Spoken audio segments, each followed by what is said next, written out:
福井はいいわね。のんびりできます。ご苦労様。今のまさかウルトラマンだ。郵便配ってるんだ。こんなところに。頑張ってるわよ、若いのに。地球守って郵便配って偉いわね。お、待て。ちょっと追いつかないわよ、早いから。無理しないで。早いな、あいつ。いい年なんだから。飛べばいいじゃないか。ポケットにウルトラ Wi-Fi ソフトバンク。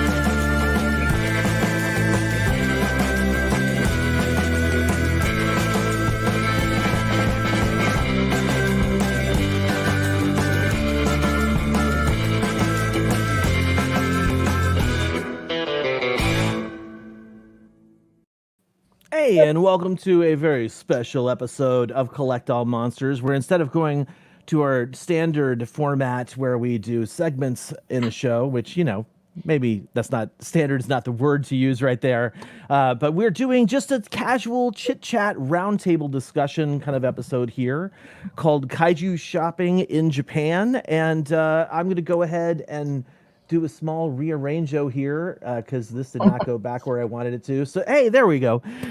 Joining me here, and thank you for everybody watching live, by the way. Joining me here to this direction, my left, your right, is our good friend from Seattle, Mr. David Dobko. How's it going, Kyle? Hi, everybody. Thanks for tuning in. Thanks for being here, man. So the question I have for you, David, Yes, even though I know the answers, and everybody else as we go around and introduce ourselves, is have you ever been to Japan? If so, how often? And if not, do you plan on going? So you already know the answer to this. So my answer is 4 times. Once in 2006 with Keith and I when we actually still lived in California. And then the second time was with you in August for the awesome Hail to the King documentary project. And then the third time was for my 50th birthday trip. We were there for almost 2.5 weeks. And that was November, December of 2015. And then the final time was November, December of 2019. Oh, I'm sorry, I'm mistaken. February 2019 for our trip to the Sapporo Snow Festival in Hokkaido. And then we also did a lot of fun stuff in other parts of Japan too. So yes, 4 times. And I am so ready to go back. It's not funny. This is such a great episode that I've been looking forward to for a really long time. So yes, many times, love it. It's my favorite place to visit on the planet. And yeah, I hope to get back as soon as I possibly can. How about you, John? Or that way, John. Wow, I love Japan. I've been to Japan 26 times. I lived in Japan 6 out of 8 years. Yeah, one trip I literally flew around the world the way the flights ended up going. I lived in Karuizawa for 3 years and then Nagoya for almost 3 years. And but for about 7 years, I didn't shop. I wasn't collecting. So maybe since 2015, every trip that I've gone on, I try to go back every year. They've been like intensive shopping trips. But yeah, I love Japan. Can't wait to get back. But COVID, couldn't go this year. So God willing, when we can, I'll be there. Like you said, David, I mean, wishing I was there. And let me pass it over to our wonderful Leslie and Sandra. Wonderful to see you, Sandra. What do you? I heard some things about what you wanted to go to Japan.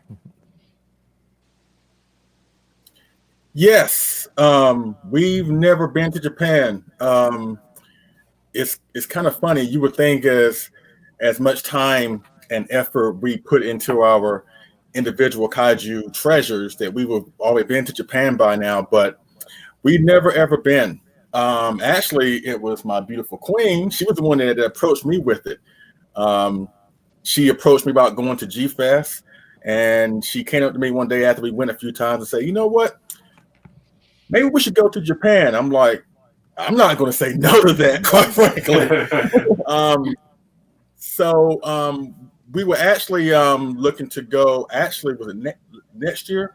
It was 2021 because we was going to wait till after the Olympics. Good call. Because we figured everything be booked up. So we had actually started looking for, 2021, and then COVID, kind of just threw everything off. So, we're just waiting to get input from, because I kept telling, Les, I said, well, ask Kyle, ask David, ask John, get some information, get, just pluck them and see what they know or what's the best thing to do, And I was so excited to find out about the show today because it's like a big information pool where we could just get some ideals and some information that'll be helpful, because I'm like you, John, David, I'm ready to go, Yeah. Yes. Leslie, what do you have to say about Japan, man? Yeah. So, I mean, actually, we were actually invited by Gio Komodo from X Plus last year at G-Fest, because we met him for the first time there. And while we were hanging out a few times, he was like, y'all really should come to Japan. And that's really started the idea in our heads to go.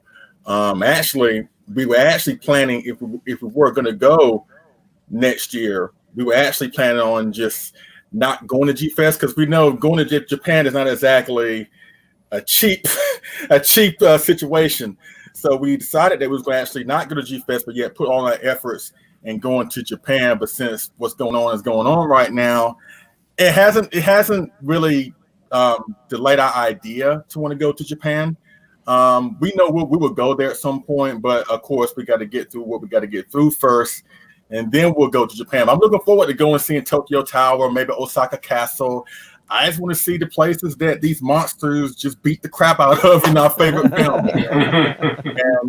and more so, to me, as a kaiju collector, and I never thought I would get to this point, after myself and my wife have, gotten so many different treasures from Japan, it actually made us want to learn more about the culture more. So it goes beyond Godzilla and Gamera and Ultraman. I want to know about the culture. I heard nothing but great things about the culture, that the people are very, very nice. They're very, very clean, and they're very polite people, humble people, and we want to experience that. And of course, we love to travel and go to different places, and we know we will get to Japan at some point, and hopefully with your help, we will have the best experience possible once we do land in the land of the rising sun. That's so awesome. I'm going to put this in the universe right now. How cool would it be if our entire cast and some guest stars could go together at the same time and do an episode from the land of the rising sun? I'm putting it in the universe right now. Okay. Yeah, the gears may already be turning for that. You never know. Yes, they are. The gears may also be turning. But you heard it now, and we'll revisit this moment when we're there all together. So, Absolutely. Great. So once again, welcome back to our wonderful show, our wonderful guest that we had on for the Kaiju Conline episode. Lolo Kaiju is here, all the way from Ireland. Thank you for coming back to us. Hey, thanks for having me back. Yeah, I didn't absolutely. you off for life with my appearance the last time, so I take it as a good sign that you've asked me to come back. So. It was great having you on last time. Yes, it was. Thank you. So I guess the same as David, I've been in Japan 4 times. So the first time I went was 2012, and that was for my 27th birthday. So I went in April, so it was around Sakura. So I got to see all the beautiful cherry blossoms. Oh, nice. And then the next time I went back was in 2017 for my honeymoon. And that was the same time again in April for cherry blossom season. And then myself and my husband go every year in November since. So we've been in 2017, 2018, and last year, 2019. So last November was when we were there. So we were supposed to go back this year in November, but obviously coronavirus had other plans for us, like staying at home, being bored. So this pandemic is ruining everyone's travel schedule. Yeah. But our promise now is we go to Japan every year, like for the rest of our lives. So unless we move there eventually, maybe I'll try and convince them to move. That's a good plan. That's a great plan, actually. Excellent. And welcome, everybody. Please welcome the Tokyo Toy Bastard, Jeremy, to our show. Jeremy lives in Tokyo right now. I believe you said Tachikawa as your neighborhood. Welcome to Kaiju, not Kaiju Cast. That was my other show. Welcome to Collect All Monsters. Thank you guys. Thanks for having me. Yeah, I live in Tokyo. I live in the western part of Tokyo. I've been here since 2005. And yeah, I go kaiju hunting every weekend. So I am very spoiled when it comes to this topic. So, but hopefully I can share some insights about what I've learned over the past 15 years of hunting for kaiju here. That's fantastic. That's awesome. Sugoi. Welcome. Yes, absolutely. Oh, I didn't actually say. So obviously, if you guys have followed my exploits over any of the last number of years, you know that I go to Japan. I have been to Japan since 2011. I've been to Japan 10 times. Not John's numbers, but pretty good if you ask me. Anyway, the whole reason I wanted to do this is because, well, one of the reasons that I wanted to do this is that over the past 5 to 6 years, I guess, I have been taking camera gear over to Japan with me like an idiot, like just load like an entire bag filled with like different cameras I can take out on the street with me that I never use. I use like, and then I use and I never do anything with the footage, which is kind of what happened with a bunch of it. So finally, this is the perfect excuse to use some of that footage. And not only is it good footage to use, I asked John Stanowski to create something for me ages and ages and ages ago for the Kaiju Cast videos. So here, let's do a mini applause, golf clap for John Stanowski and his wonderful video work, because I'm going to show off his his transition for me right now.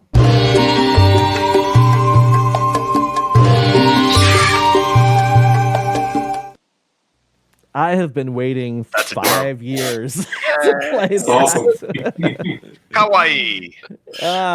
Yes, it is. That was very cute. So thank you, John, for that. Thank you to everybody who's watching live. Let's do a quick chat room check-in. Oh my gosh, we have 39 people watching us live on both Facebook and YouTube. I see over 9,000. Kaiju Sommelier, Tim Outen. Let's see. Enzyme 2000. Jordan Leitner's watching on Facebook. Albert Escobedo. Jeff Cope is watching. John Parkinson. What's up, dude? Hey, John. Steve Saragioli. Kaiju-tastic Media is watching as well. Oh, man. A lot of people were like, 26 when you said that, John. Yeah. Helmy's watching. Yeah, I wasn't ready for that either. I was not ready for that number. So, hello to Helmy, hello to Kaiju Shorts, hello to Eric Stolp, and I think that takes us just about to Dan Miller. Hello, Dan Miller, Ryan L, Dan. And Liam M. Can't wait to go back to band with Lolo. That's my husband. That's if you guys didn't know, that's your husband. Nick Sides, go away with me. some weirdo, some rando is just like, hey, I want to go with Lolo. All right, and to anybody else whose name I missed, you're all awesome for watching live. Thank you so much for being here. The question is to you guys as well. Have you guys been to Japan? Like, if you've been to Japan, how many times? And like throughout the episode, we'll probably throw out some questions to you guys. And if you have questions for the people who are here, who have been to Japan, who have shopped for toys in Japan, go ahead and toss them into the live chat, and we'll do our best to highlight them and ask them sort of quickly as we go along. Now, I wanted to do some really kind of quick small talk with everybody. Just kind of go around the room in a sense, just really quickly, because not everybody has been to Japan. do you have any tips or tricks? What's your MO? What's your modus operandi? Or what do you do? How do you get to Japan and stay in Japan? Like, what's your normal method of operation there, David? Well, I'm gonna backtrack just a tiny bit and say something that I didn't say in your last question. I think that John or Leslie alluded to it. It's not just about the toys for me personally. I've always been obsessed with Japan. I've wanted to go to Japan since I was a little boy. And I remember watching Godzilla movies and Ultraman when I was really little in the 70s. And I always wanted to go to Japan. And I remember saying to my mother, she's told me this story, that she asked me where I wanted to go for my birthday. And I said, Mom, I want to go to Japan. And she said she thought I wanted to go to like Burger King or something, but it was Japan. So no, we didn't go to Japan. We didn't even have a Japanese restaurant in South Jersey. So anyway, it's not all about the toys for me. For me, the toys and the toy shopping, it happens to be the icing on the cake. I love the food. I love the culture. I love the history.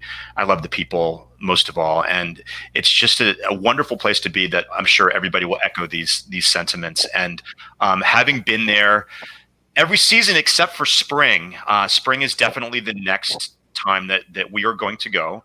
And I've been to many parts of Japan except for the south. So Kyushu is definitely next, and Okinawa is definitely on the short list too. So MO, real quick, the first time we went, and there's no shame in saying that we went through a travel agent. This is because we didn't really know too many of you guys yet to ask for advice.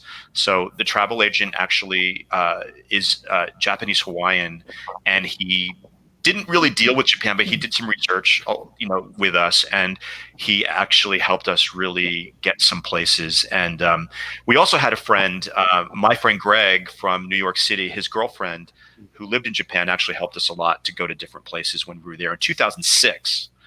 So I'd say, I usually go with Kyle and people. So taking care a lot of the logistics hasn't really fallen onto my plate. So I'm going to leave that to Kyle, who can probably better talk about that part of it. But the things I like to do, I like to incorporate a lot of cultural things with my visit. Now, here's a bone of contention between my husband Keith and I. He loves Japan too, by the way. He absolutely loves it. It's one of his favorite places as well. I like to revisit places that I have been before, and he likes to do new things. So every time we go from this moment forward, we try to incorporate something brand new that we've never done before. So, for example, in 2015, it was my 50th birthday. We were with a group of people.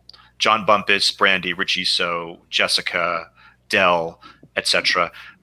We weren't joined at the hip. We kind of did our own thing for a few days. We went off to the old Nakasendo Road in Nagano, and they actually met us there for a day, which was amazing.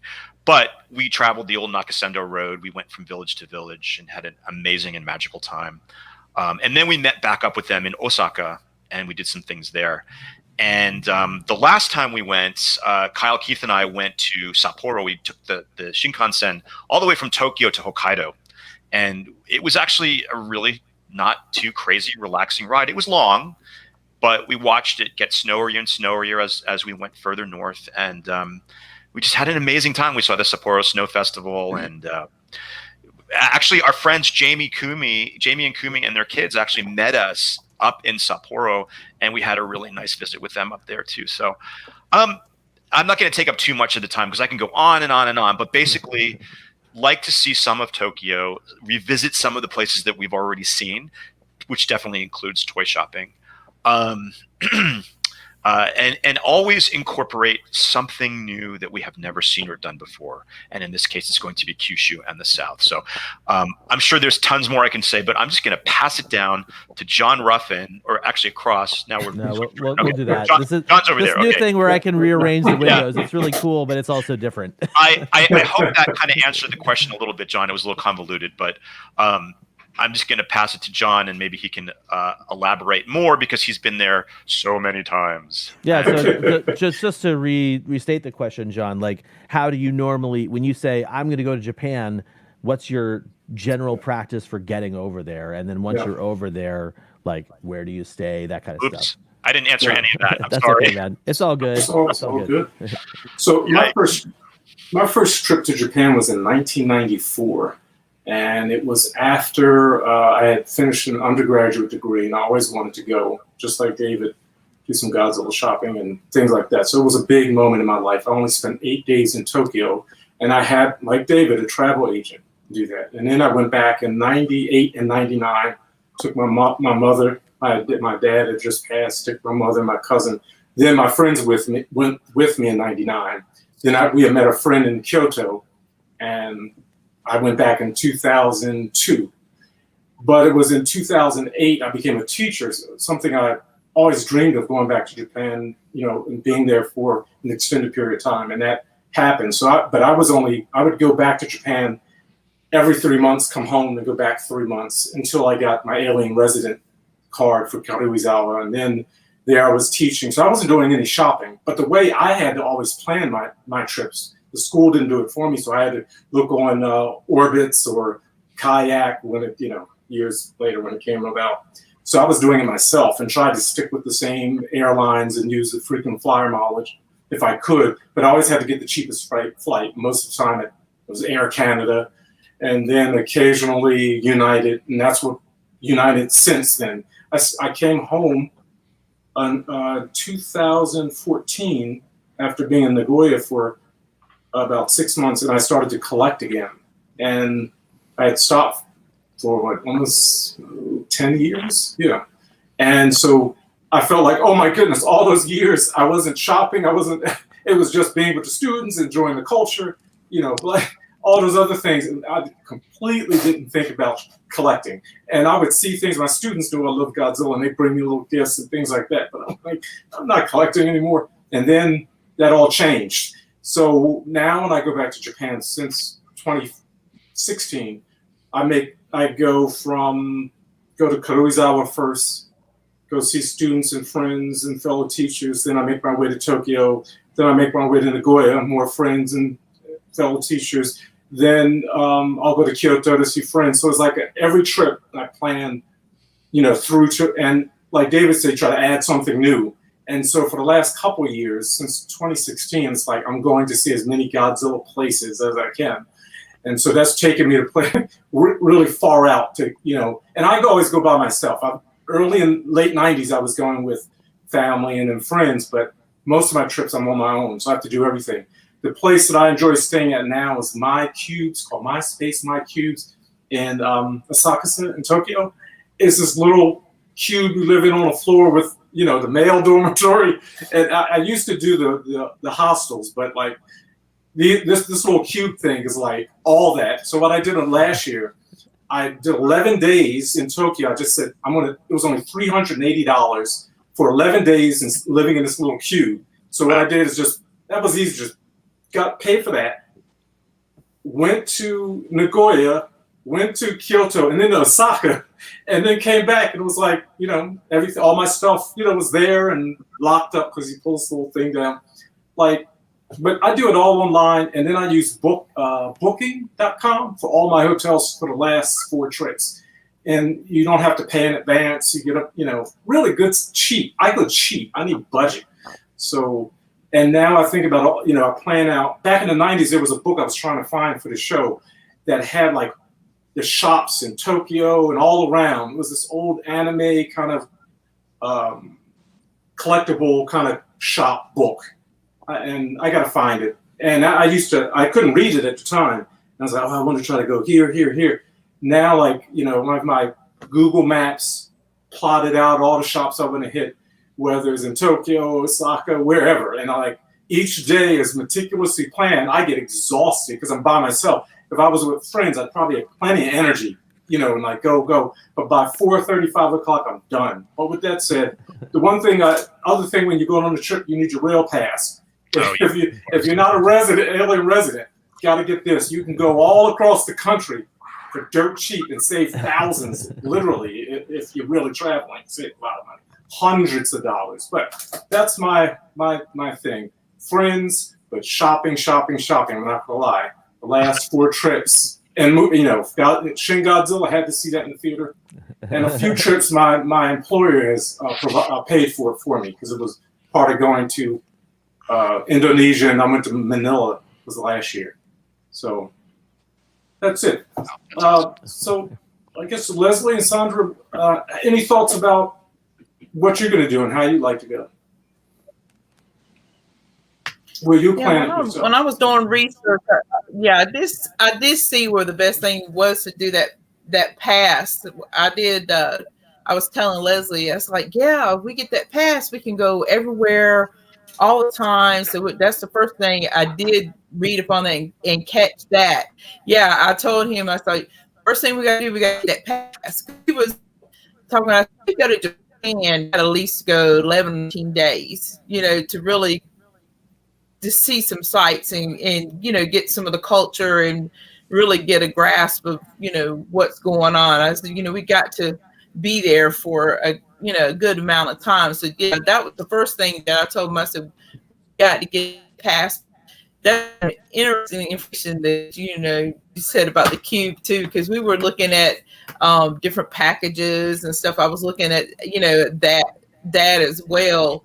So because I even told him, when I was looking, I said we could go into Osaka and get the pass and just keep our room in Osaka and just travel during the day and come back. That's smart. And stay there for a while, or and see whatever you want to see, and just come back. In Osaka, or just stay in Osaka for a few days and then go somewhere else for a few days. But I said, really, being that if we was going to be by ourselves, we could just make Osaka our base, go out on the hill, and then come, just, as I started putting pieces together, and then the coronavirus came up, and I said, well, that we'll just get some more information and come up with a better plan of, what's going on and what's, best route for us. So Osaka's a really good base, Sandra, because I don't know if you guys who've been there know this. It's only about 40 minutes from Osaka to Kyoto. Right. And it's a really short trip. Like, you're there before you know it. So that's a really smart thing to do. That's a really good plan, because Osaka is definitely, you're going to find more reasonable than staying in Tokyo for sure. If you have that bullet train pass, it's like 15. It's not even 15 minutes on the bullet train between Osaka and Kyoto. It's actually it's super fast. 5 minutes or something. Yeah, I think the slowest is 40 minutes, like the very slowest. So it's really great, and that's a really good point, Sandra, because if you want to save money, that's a really good thing to do. Make a home base and then travel from the home base and keep going back to it instead of getting a new place. That's the kind of thing that Kyle and I have done in the past as well too. So anyway, how about you, Leslie? What are your plans? Like, what's the first thing you want to do when you get there? Well, I haven't really thought about that. You would think it'd be like shopping, but once again, I'm not. That's like taking a back seat, because I want to see the culture. I want to see more about the technology. I know they're heavy into technology, video games, and just see all the bright lights of Tokyo. And I don't know, it's a weird thing with me. I'm probably gonna be walking, and I'm just going to envision Godzilla just popping his head up over a building, and I'm gonna try to take a selfie with him. Don't do that. You can't help it. The in Shinjuku, where they have the Godzilla Hotel, if you're taking the Yamanote line that goes right past Shinjuku, if you're looking out the right-hand side of the train as it's heading north, I think you actually see Godzilla's head through the buildings from the hotel. It's really great. I actually got a great shot of that. I don't have any clip of this, sadly, but I got a great shot of him like going past the train, like in between the buildings. It's really quite an amazing sight to see. And I do want to see it. I want to see at least the mural, the 94 Godzilla mural at Toho Studios. And I definitely want to go to the Godzilla store and just actually be there.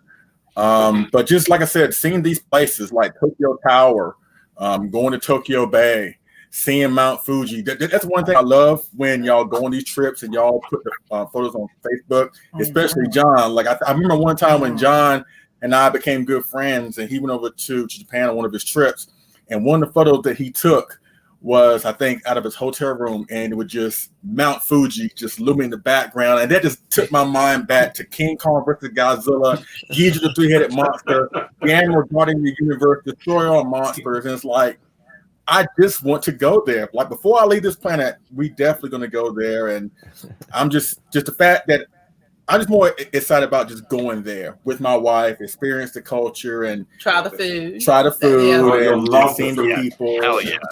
Best food in the world. Yes, Yeah. it is. Yes. Yeah, I'm real excited just to try that too, and just really just to interact with the people. You know, it's just really it's always been appealing to me too. I've always wanted to go to Japan ever since I was a little kid too, like you, David. It's just always been very attractive to me. I was like, you always watch movies and you just envision being there. It's like, you know, wonder what it's like, and you listen to the music and it's all relaxing. And I was like, you know, is it really like that over there? You know, or they just really got it hyped up? But you know, it really is like you know, everybody that I've talked to, it's really like that. It's like, well, I want a piece of that. I want to experience that firsthand. You'll get it. But we are not going to that forest.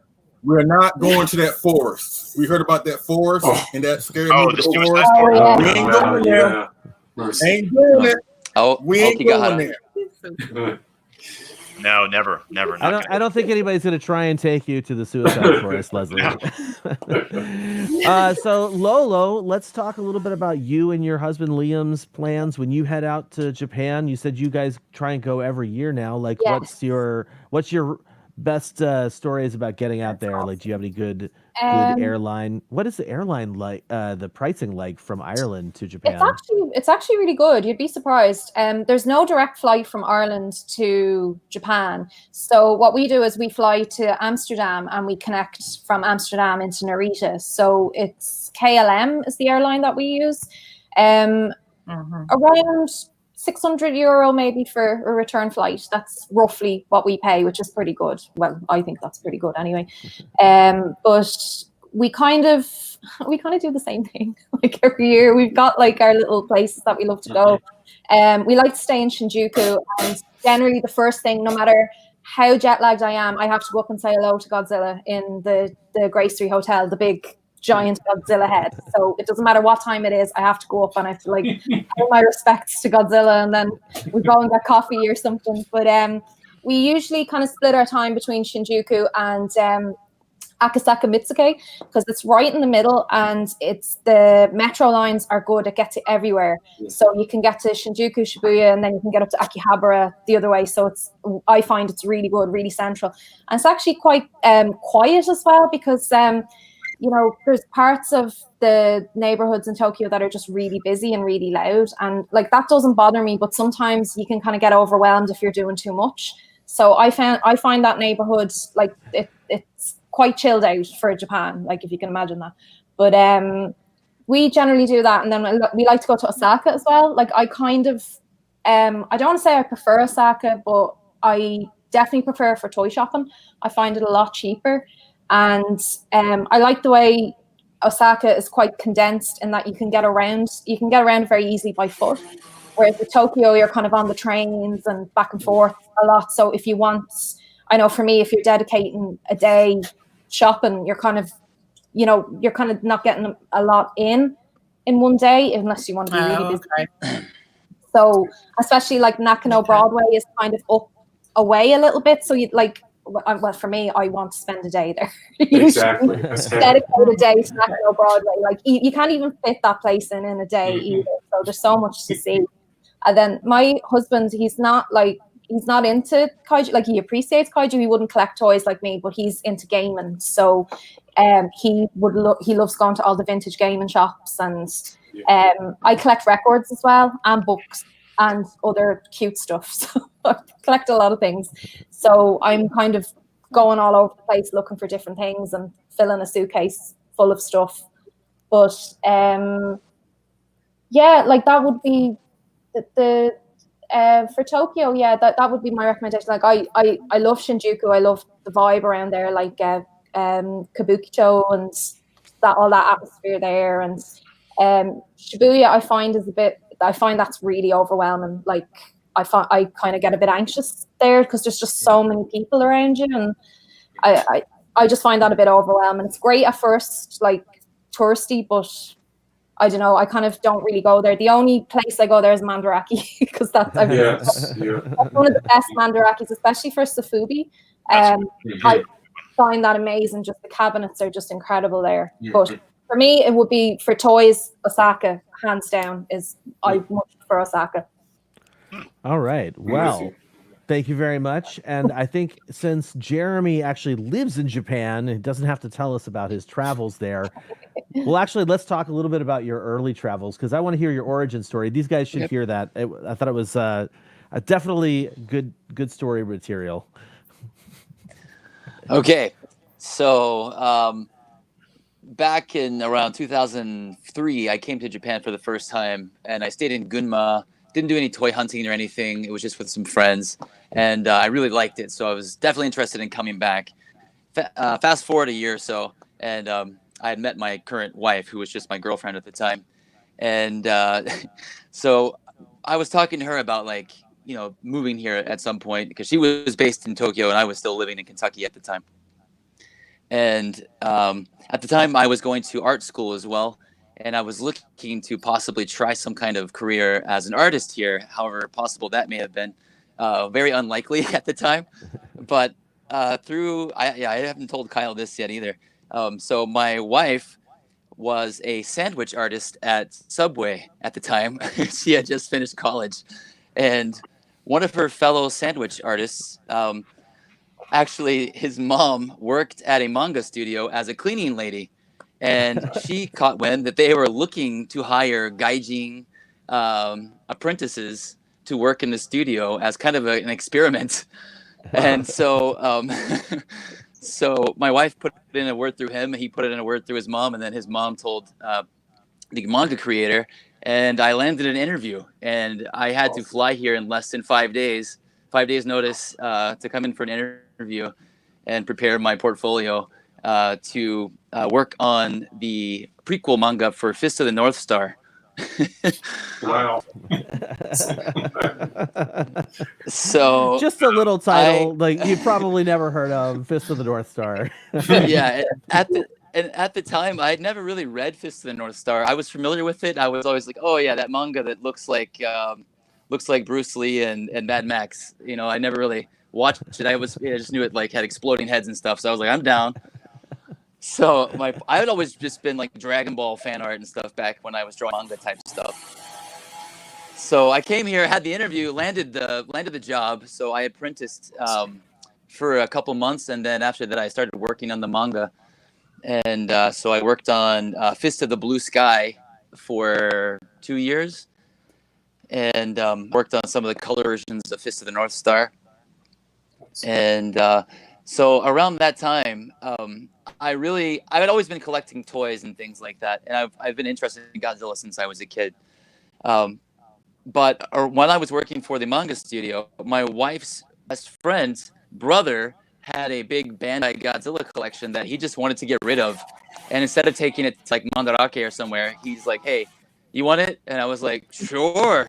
So one of the first things he brought me was the little theater exclusive Millennium Godzilla 2000, which was the first Godzilla movie I ever saw in theater in the USA. So that was kind of a special one for me. And ever since then, it's just been, where can I find more of this stuff? And I slowly learned where to find things after that point. And rather quickly, my manga office desk, which is filled up with kaiju toys. So I got complaints about that. That's awesome. Man, that's amazing, dude. That's pretty much my origin. That's awesome. And what a well-orchestrated segue to finally talking about the meat of this discussion, why we're here shopping for kaiju in Japan. Man, should we start with a video? So I've got these videos, and I'm just going to play the video with the audio, I think, just really low. So it doesn't really, so we could just talk over it. But basically, I've been taking video in Japan since since I started going, and we'll start things off with a little bit of this is Mandarake in Shibuya, which isn't. What's that? I love that music. Me too. I'm a big fan of it. Hopefully, it's not too loud. But this whole store is everything that you want for kaiju toys is all underground, which is really kind of interesting to me. I'm very hot. It's very hot. Why is it so hot if it's underground? That's what I want to know. Hot.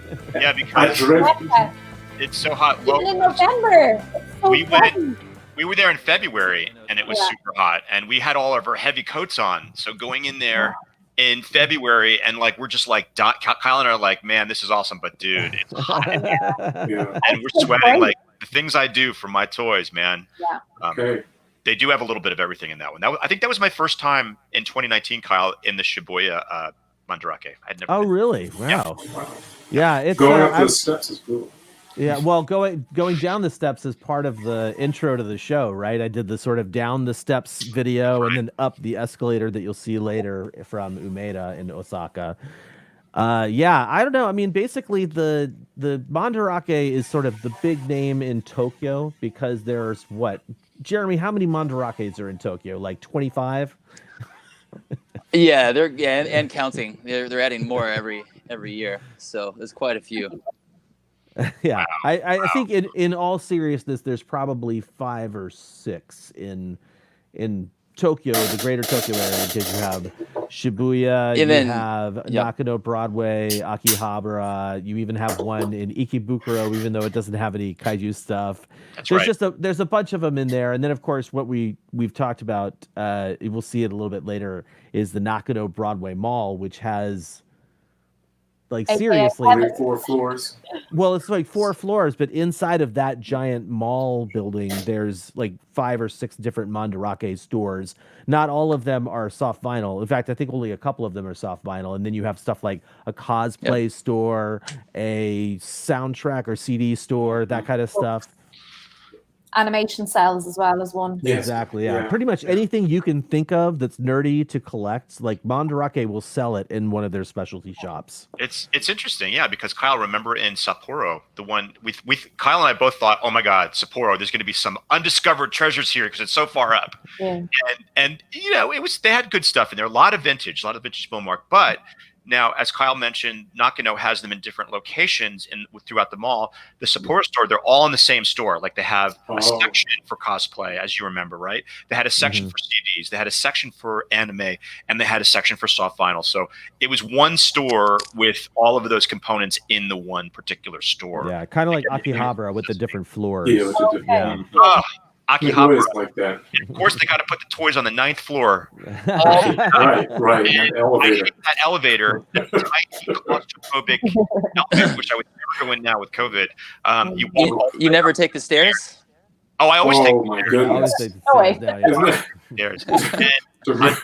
I'm scared to death. I'm scared to death of those stairs. Yes. The ones outside Akihabara. Yeah, the ones outside. Oh, yeah, they're outside. You're gonna fall. That's like, you fall like Kong or something. Yeah. Yeah, I felt like Susan. They've got a net that'll catch her. And like, you know, someone's gonna have to save me. But yeah, the Akihabara. On holiday, please.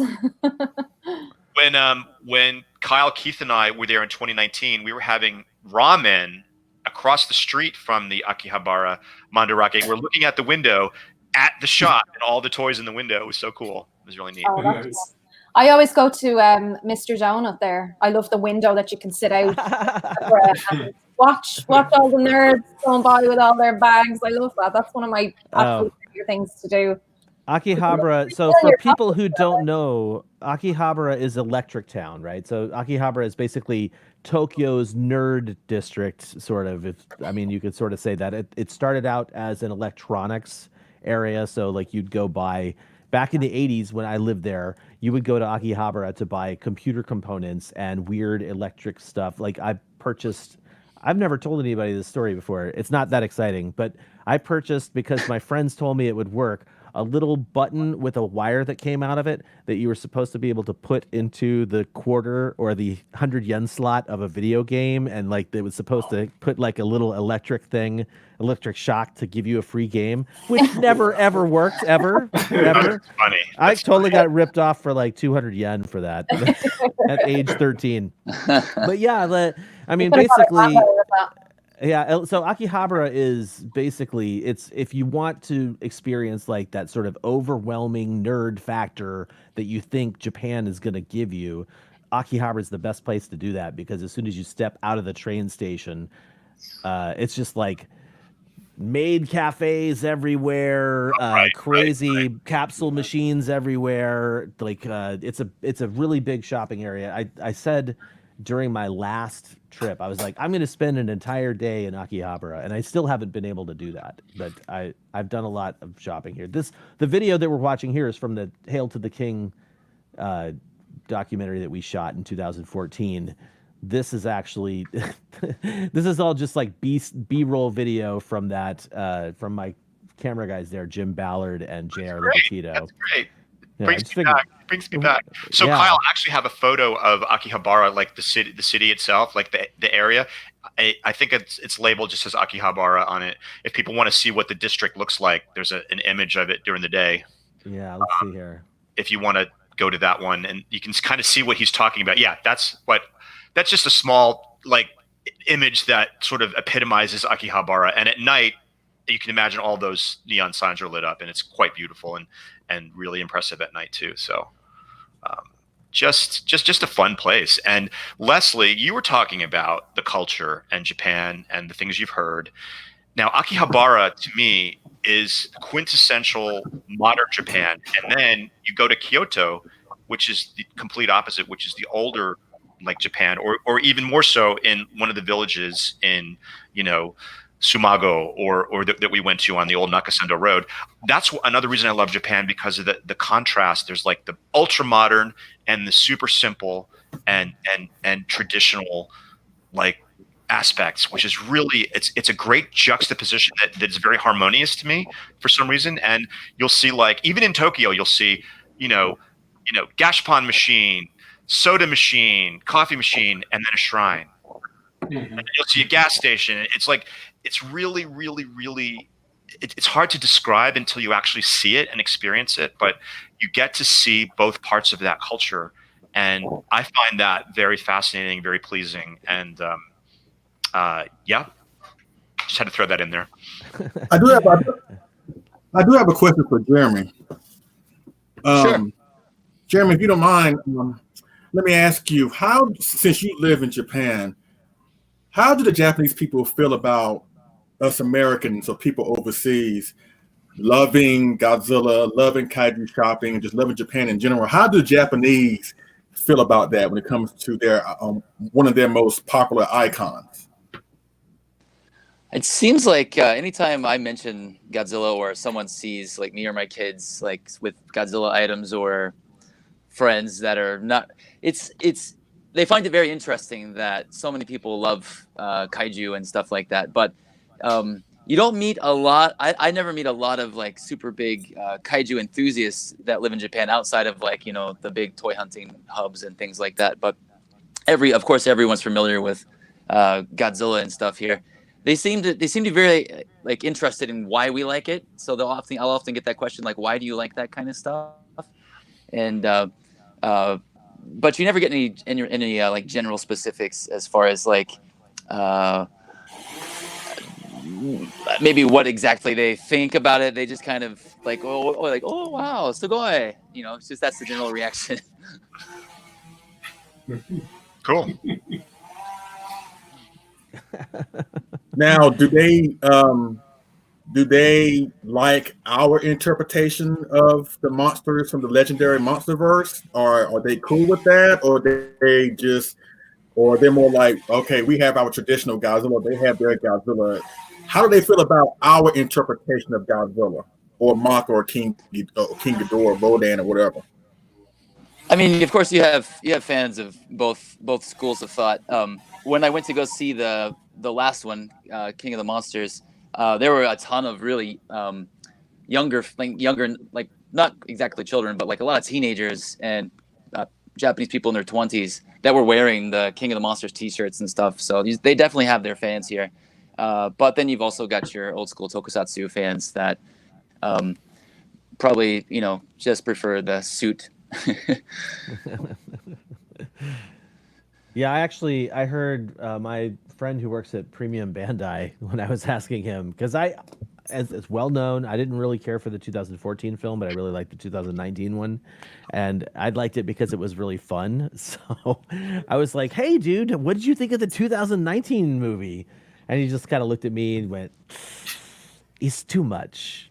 It's too much." I was like, I can see that. That makes total sense. Yeah, I think for the younger generation, it's definitely more appealing.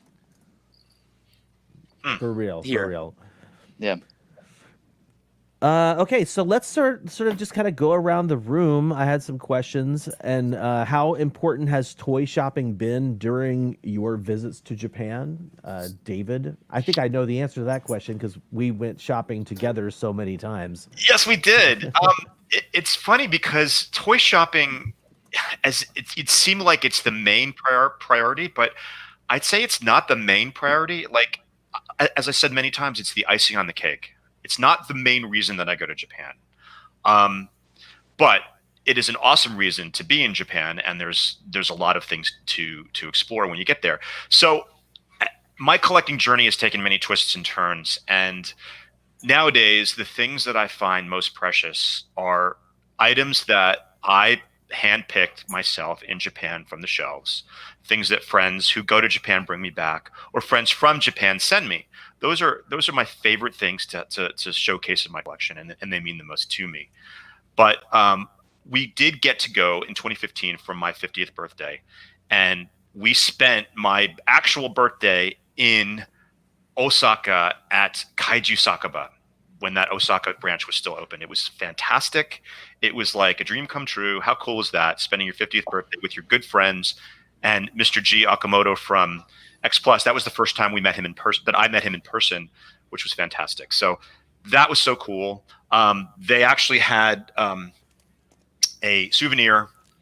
This was the manager of the Osaka Kaiju Sakaba was actually Kanagan.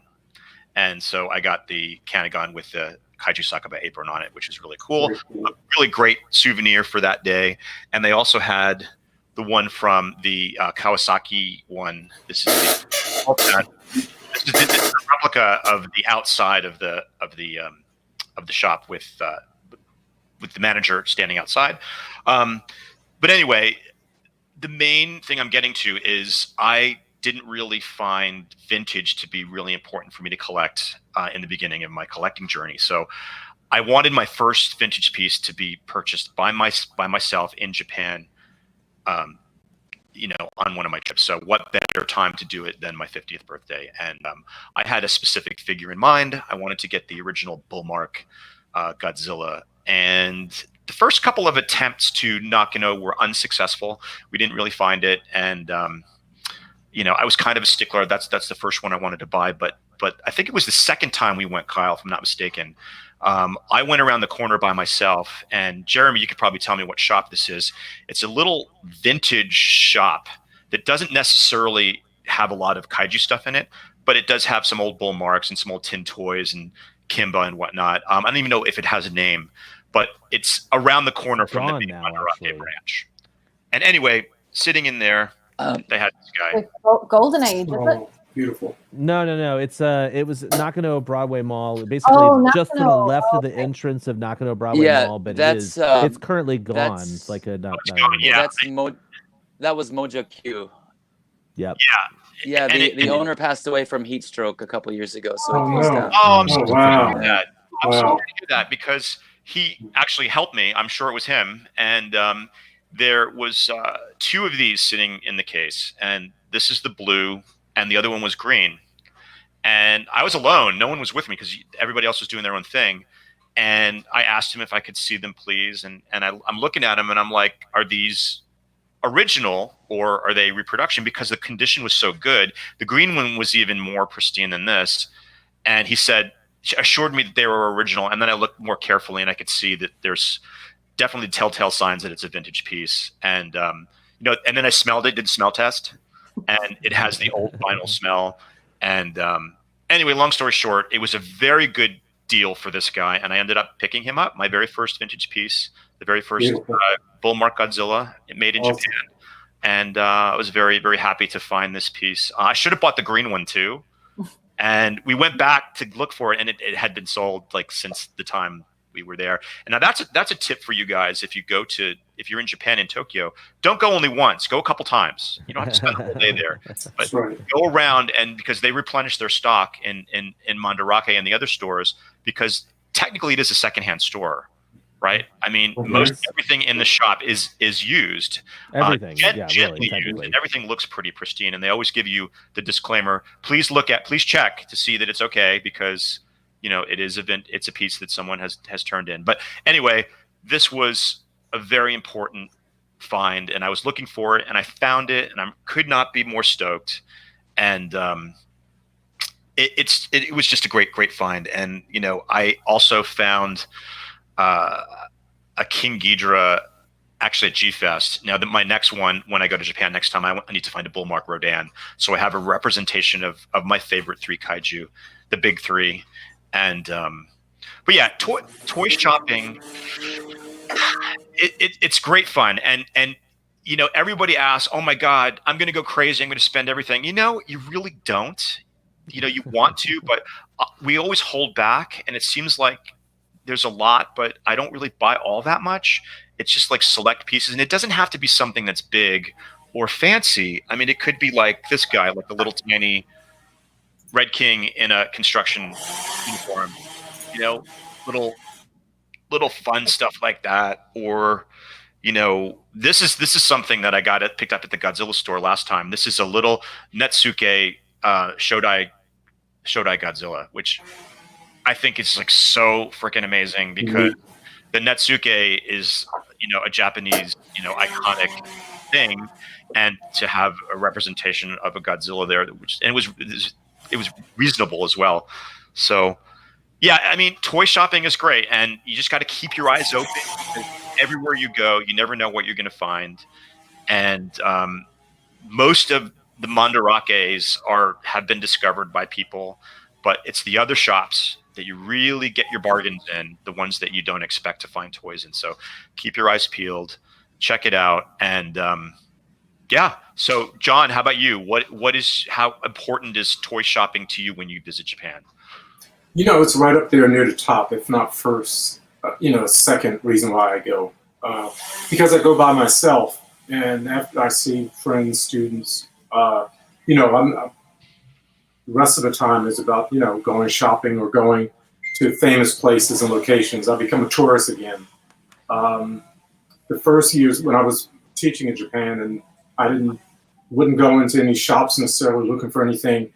There was one occasion we went to Nagoya in 2011, and I didn't know I was going to be living there in a couple of years down the road, but and I didn't know much about the Osu Cannon shopping area, and I saw Magma Taishi, I think it's Goa Gongon, his last creature he fought, where Goa combines with the Kaiju. And I sat there and said, I really should get this. And my fellow teacher said, yeah, you need to get that. I'm going to take you back. And I'm so glad to this day that what I learned in Japan, when you say it, get it. And so when I go with a target list of things I would love to have. The other thing is, I rarely bring big things back, but when I do, our good friend Jamie in Japan has helped me ship some things back, because I went to Wonderfest and had this huge box the first day, and you really have to think about what you're buying. You might think, I can pack this and get this in get this back to the airport. And I used to always fly into Narita, and there's only been the last few trips into Haneda, which is much easier, getting to Haneda. And so the packages you carry. So I make a really detailed itinerary of where I want to go and the shops I want to see. And then I integrate in Godzilla places, because there's so many wonderful places to see. There's one place I wanted to find the last trip, but the next trip. You remember the park in Godzilla versus Gigan, we're where the corn cob hippie sticks. Yes, so I Gengo? found that. Oh my god! Yes, I found that part, but it's like an hour and 30-minute ride, from like the main, from Shinjuku or whatever. And I'm like, but I'm going. I got to get on a bus or two, but I'm going. But so that's kind of a nice wind down between shopping. But it's all about shopping for me right now and managing the bags. We were talking about. I usually try to hit Shibuya Mandadake first. And last year, it was something I wanted, and they had it, so I was able to get it. So I went there first, making sure I had it. But carrying the bags, and I love their bookstores, their book section in Shibuya. Oh yeah, really good. The Godzilla section is nice, so. And their records, some of the old vintage record. 45s, 30s, whatever. So shopping has become everything. And I don't know if this is a good time to share it, but when I lived in Nagoya, every weekend I did an 8 to 10 mile walk. I lived about not even 4 blocks from Nagoya Station, one of the busiest stations in Japan, in a danshi, not on the floor. But I used to live in a seminary on the top floor, but I lived in the danshi, which is maybe about 10 minutes from Nagoya Station on foot. But every Saturday I would head out and a place called Osu Cannon, temple area, tourist area, but a lot of great shops. You want me to share your images, John? Yes, that might be, yes. You want me to share the map? Is that the one you want to share now? Or? The map, that would be perfect. Oh, thank you. Well, my pleasure, sir. So this is just the Osu Cannon temple shopping area, and it's loaded. This is typical many places in Japan, I think. But this one's really nice. And there's about 11 toy shops that you can hit up in this one area. So every Saturday, I'd do my walk, go past Nagoya Tower, kind of get that Mothra versus Godzilla worked up in me, and then head back around to in here. And the Mandadake is fantastic. And when I started to collect again in 2014, I had to be careful because I got my first X Plus figure from there. It was the GMK. There I go. So every Saturday, and every time I go back, I always go to Nagoya and do the same walk and work my way through. And it reminds me of Shibuya a little bit, but they have a number of floors, and it's kind of sectioned off where you get DVDs, soft vinyl, always some good Godzilla stuff in there, and some good Ultraman stuff. I mean, and this shop, this is a part of it. Oh, I love going back here. I love the shopkeeper. It's a little teeny, when I say teeny tiny shop, it's antique toys talk. When I said you barely could turn around. Oh, yeah. But I love it because he has it packed. And I used to go, I don't know, I've been probably 4 or 5 times. He's not always open. And really cool guy. And I have some interior shots, but I've found some really neat little Godzilla stuff. Not much, but a wide range of Ultraman, Gamera, little odds and ends, kind of pricey, but worth the time and talking with the shopkeeper. So Nagoya, if you're ever in Nagoya, there's a nice little ring of shops there. Mandadake, and there's a jungle as well, which very nice. Oh man, I didn't know that there was a jungle there too. Yes, right around the corner from the Mandadake, literally, like I would say not even 75 feet. It was like right around the corner.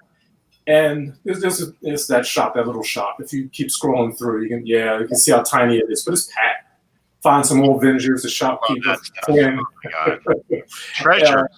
I did these little panoramic shots, actually bigger than the shop itself. But so there's Jungle, which is literally right around the corner from the Mandadake. Great stuff in there. Good CCP Ultraman stuff. Just nice, packed, good stuff. It's a little closer shop. And across the street there used to be some little shops. You could pick up some cheap Bandais or something. Right around the corner is Kids Land, and up the street from that is a Vaults hobby shop. So I would hit these areas of Vaults every weekend. Let's make that run. Then go to McDonald's or go get some something to eat. But it was worth. I will be exhausted, but I'd come back bags and bags of stuff I shouldn't have. But That's so cool. And Great. and in going and doing your shopping, one thing I'd like to share. My last day before I came home, after my last living in Nagoya, they had the Tokusatsu DNA exhibit. And I walked right past it, didn't realize it had just opened up, and that was like 2015 maybe. Wow. I devastated. I walked 18 miles that day and walked right past. It's crazy. But so Sandra and Leslie, you already mentioned and said about your trip, it wouldn't just be about shopping, but I know shopping would be a part of it. So what would you do? Where would you like to go? What places do you know or would you like to find? Yeah, has there been anything you've seen from any of your friends' trips that you're like, I have to go there? Oh, probably Mandarake. I do not. I want to go to X Plus headquarters. I just want to be where y'all been, seeing the wall of all those X Plus figures, and but really Mandarake.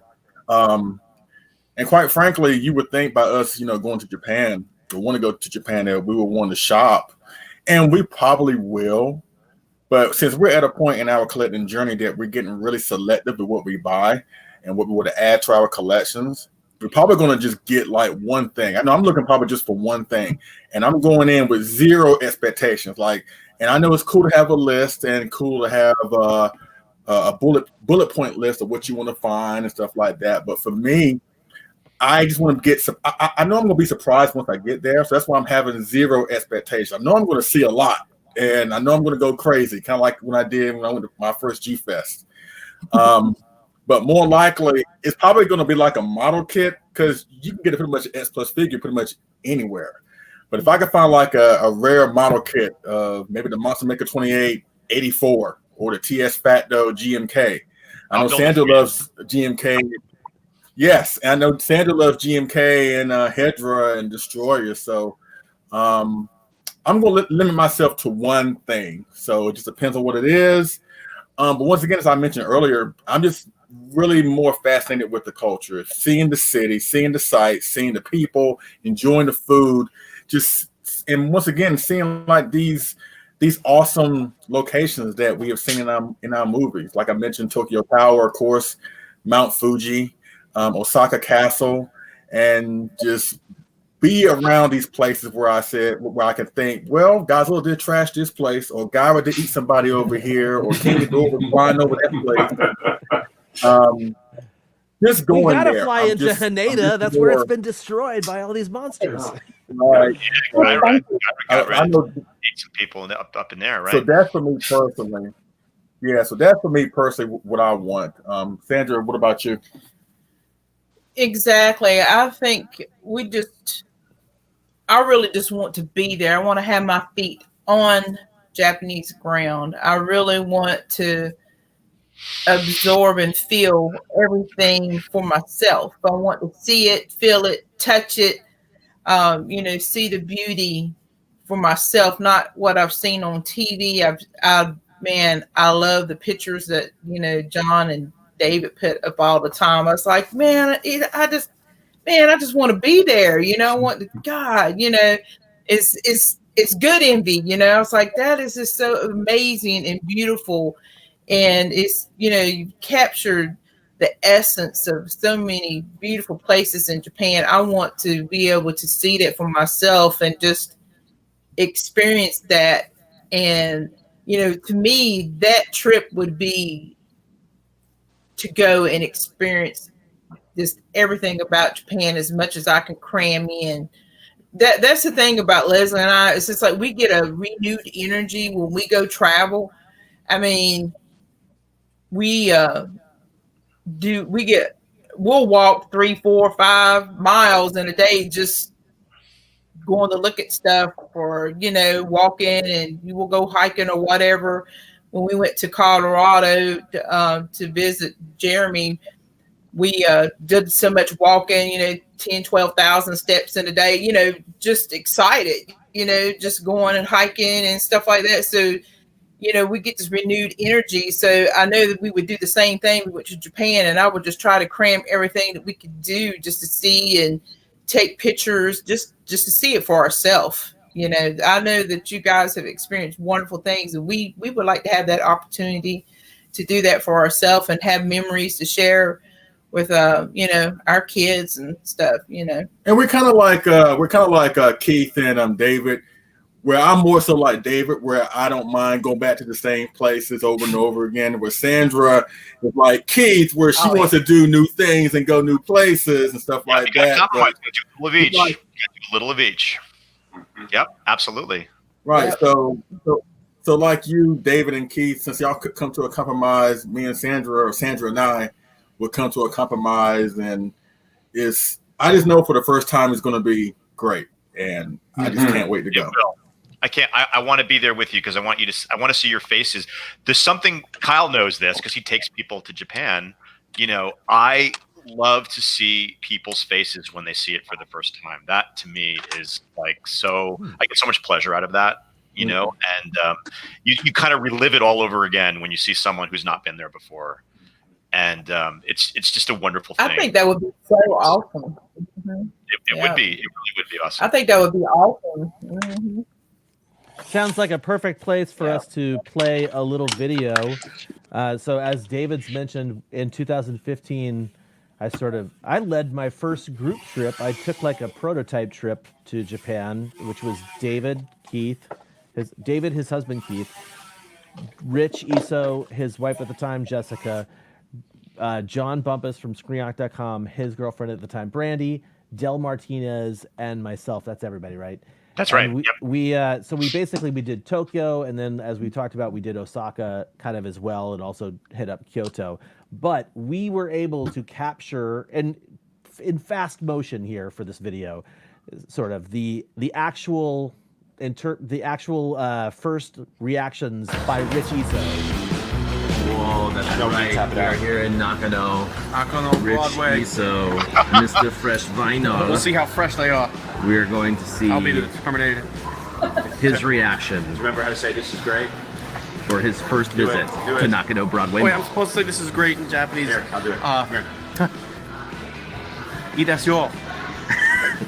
Sugoi. Fresh. Kyle? I've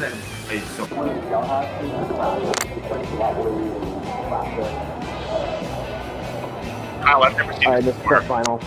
We are going into Nakano Broadway Mall. Lead the way, Mr. Joko. Oh yeah, the sound is super muffly on my this. 50th birthday, even though it's in a couple of days, at this awesome store. There's the story you were just talking about.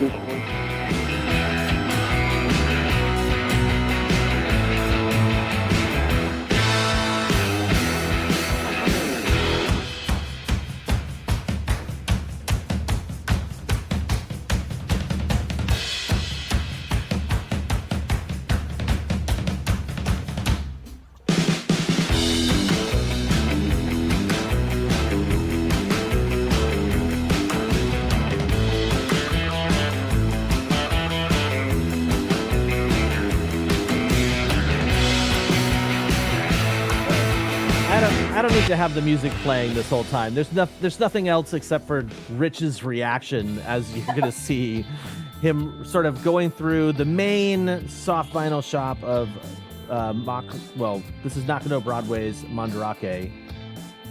Actually, Jeremy, can you hear me okay? Yep. Yes. So with the brand new Mandarake shop, Koku or Kuko or whatever it's called, because I have not been yet. Does the Nakano Broadway still have this level of soft vinyl kaiju stuff in their shop, or is it moved over to the new one? I've noticed that a lot of it has seemed to have been transferred over to the new vinyl shop in Akihabara. But for the most part, it's still there, and it's steadily growing back. But it seems like they definitely took a lot of the better stuff and then basically just sent it over to the new location at Akihabara. But I was just there yesterday, and the selection was all right. But yeah, if you're looking for soft vinyl, definitely just go to the one in Akihabara. So there's two in Akihabara now, Jeremy? Now there's two. Well, there's two main locations. So basically, Coco is just soft vinyl, and it's right along the station, right along the train rail. And if you want to go to the standard Mandarake, that's the tall tower, you've got to walk a little bit further away. But it's kind of adjacent to it, just kind of more into the city, which you guys know if you've been there. So that's the one that you featured in your video you did with Mike, right? The new one. You were in the soft vinyl one, right? Yeah. Okay, cool. That's what I thought. Yeah, just shortly after they opened, right? And I didn't realize that was Akihabara. So yeah, cool. Thanks. All right, so let's see. Where was I? Oh, Lolo. Question for you would be, and I know the answer to that too. Like, how important is kaiju shopping to you when you guys go over to Japan? Oh my god, yeah. Okay, I'm not gonna lie. It is extremely important. Yeah, I'm a big planner. Like, I would plan like well in advance. I'd have like my Google Maps is just completely littered with stars and love hearts for everywhere I want to go. But for the toys, like I'll have to say, like, it is a big chunk of my holiday when I do go. So but like I love like Studio Ghibli as well, and I love Sanrio. So like I always try to fit in a visit to the Ghibli Museum, and then 2 years ago we drove to Sanrio Puroland. So that's like Disneyland but for Hello Kitty. So, so like that was really fun. Like Liam loved that. So people were like, "Oh, you dragged him to that," but no, he actually really enjoyed himself. So it was very cute. Like we rented a car, so we got to go to like some of the like further out places. Like on the way to the Sanrio Puroland, we went to there was a big hobby off. So like Book Off is a big chain in Tokyo. Well, it's around Japan, isn't it? It is Japan. Yes. Or it's probably Tokyo. But there's Hobby Off as a version. So a lot of those stores have really, really big sections for toys that like wouldn't be, be stuff that it'd be harder, or oh my brain, sorry. It's really late here, I'm kind of tired. I found that, I think Kyle, you have some pictures there from it. I had marked Hobby Off. They'd like X Plus stuff, and then they did a lot of Safubi as well, because compared to the smaller ones in Tokyo, I found that the sections were a lot bigger because they were bigger stores on the outskirts. Mm-hmm. So yeah, there was like really big, like long cabinets full of stuff, which I found really cool. Yeah, so for the viewers who are unfamiliar with Hobby Off, basically there's a company in Japan that does this secondhand thing, and they've split their stores into different categories. The name of the store is the category, essentially. So you have Hobby Off, Book Off, Soft Off, Hard Off, I think is another one as Hard well. Off is another. Yeah. But yeah, if you see them, when you're out and about, especially if you're not in like a major city, definitely worth checking out, because people will sell their stuff to Hobby Off, and then you can get a good discount. Indeed. Yeah, nice. Like I found like the ones outside weren't as what's the word I'm looking for? The turnover in the central ones is quite quick. So you could see a toy in Book Off like near Shinjuku, and then like it's gone like 2 hours later. Whereas these other ones, I found that there's more concentrated amount of stuff. But another, I suppose, Nakano Broadway, obviously we've mentioned that, but I have pictures there from the Hakuba Gallery. I find that's a great place for shopping. Ooh, that place is awesome. I have only just discovered the Hakuba Gallery. But that's the only place. I love US toys. So they're really difficult to find. And then to find them secondhand, they're really expensive. So you can buy them at retail in Hakuba. So I got a couple of cute little, I have them behind me, and they were at like 3,000 yen. So they're there. You can kind of zoom in there. There's some, but they're all like, they're not secondhand. It's all brand new in there. So yeah. When I came across that, my eyes lit up. I was like, oh my God. So the Hakuba Gallery is essentially an art gallery that does soft vinyl sort of collaboration shows. So they get stuff from US Toys, from M1 and Bullmark. So if you're in Nakano Broadway Mall, absolutely make it a point to go to the Hakuba Gallery just to see this wall that Lowe's showing you, because it's filled with awesome stuff. I actually, last time I was there, I almost bought some stuff, but I had already spent a little bit too much my final trip. I picked up the little Bullmark, the Mecha Godzilla, you know, the tree little minis. I picked them up when I was there in November. But that place, that's the first shop I go to in Nakano Broadway, and then obviously I do all the Sofubi secondhand. But I find, you know, if you're looking for something at cost, at retail price, that's the best place to get everything new there.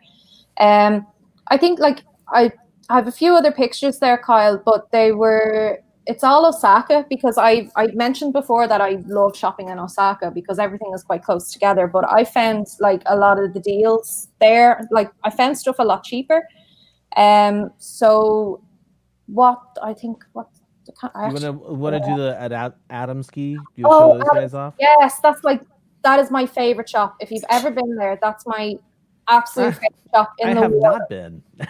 It's on my list. It's been on my list since 2015 because I don't go to Osaka very often. And like I remember finding out from somebody that it used to be called Psychedelia, I think, and then it changed to Adamski, and so I still have yet to go here. My husband loves this shop too because it's like a mix of like Sofubi, toys, records, books, all sorts of crazy junk. Like Liam found, you can see in the front of that other picture there was like film programs. They're like little booklets for films from the 80s.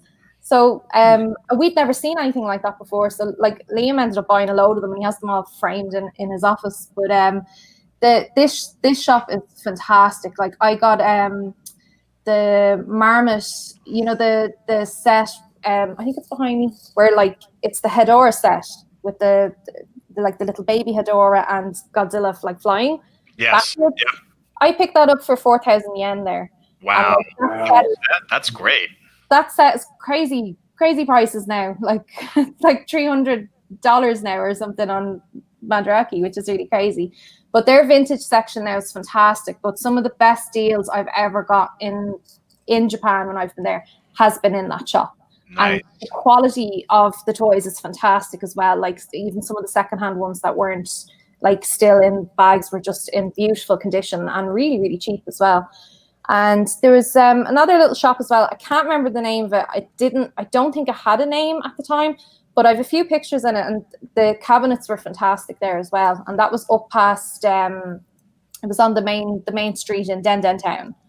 Is that those are the ones just labeled Osaka?